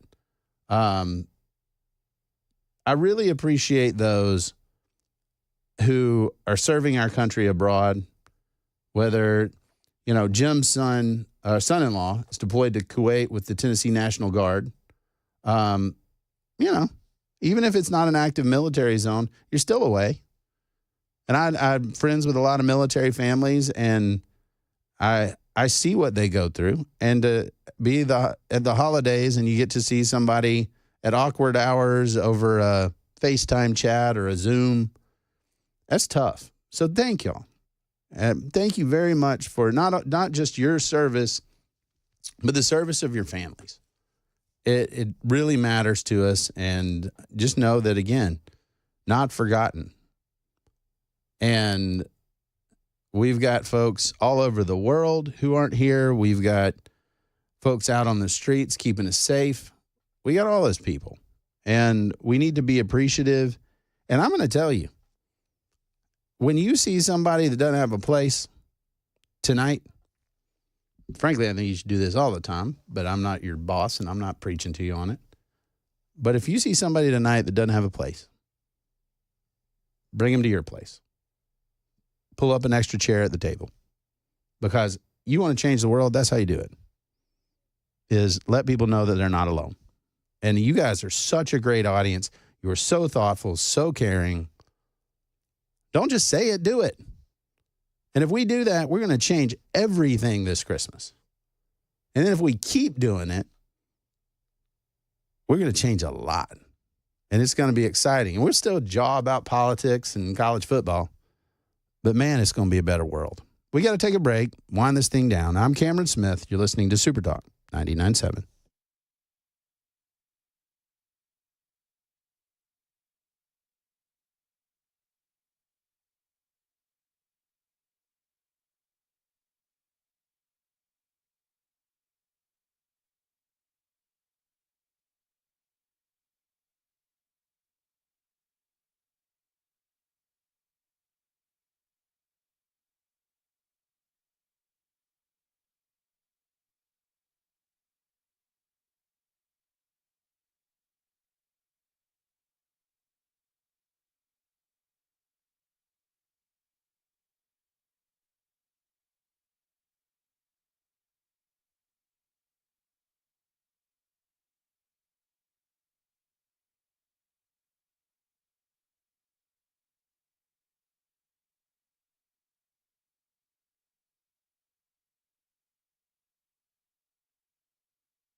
An Antioch man charged with attempted rape. Also, we'll take a look at any potential delays at BNA after an American Airlines ground stop earlier today. Those stories coming up at 9 o'clock on Super Talk 99.7 WTN. Welcome back. We're closing it down. Nashville's Morning News. I really appreciate you guys letting me fill in for Dan over the last 2 days. I'm wishing you a very Merry Christmas. I get it that there's a lot going on this time of year with family and friends. All I'm asking is that if you want to change this stuff, this culture, this way we're going, you want this darkness gone, reflect a little light. If we do that, we'll change a lot. If we don't, we'll keep doing the same. I've got a prime rib that needs to be smoked, which my boys, if it's left up to them, why even cook it? Just cut it up and eat it. But I'm excited about family. I'm excited about sitting there. Thank you to all of you who have reached out and encouraged my parents who are quarantined with COVID over Christmas. And it's a good reminder, particularly for all mamas and dads, particularly those that, might be in the hospital, might be in a care facility. Check on them. Say hi. It matters deeply to them, and it ultimately will matter to you. I've learned that. And Sharon, thank you. I appreciate you enjoying the show and being here with us. I know that you have a lot to do today. So sitting in here and having a conversation with me, I really treasure that. It really matters. So thank you for that. And we'll get back to the normal stuff, the politics, the commutation of sentences, the Matt Gaetz stuff. I'm still reading this report. I'm going to write about it. Tell me what you want to hear about. Not just today, but going forward. At D. Cameron Smith on X. Let me know what matters to you and what you want me to write about. I need that. I need your input. I need your feedback because I want to make sure that I'm doing a good job over at the Tennessean and that I'm connecting with the folks around here because y'all are my audience. Y'all are the folks that matter to me. This is home. And I want us to do some great things together. And and I appreciate y'all laughing with me at parenting. Y'all, it is tough some days. It is wild to try to raise 5 boys, all between the ages of 10 and 15. We have teenagers all over the place. And for those of you that are in the thick of it with us, hang in there. I would like to say there's light at the end of the tunnel. I don't know. I can't even find the tunnel some days. We're just wandering around having a good time. I hope that you have a Merry Christmas. I hope that your table is full. And I hope that y'all have a great time and that you are tired and you rest well this holiday season and that we get back at it in 2025. I'm Cameron Smith. This has been Nashville's Morning News.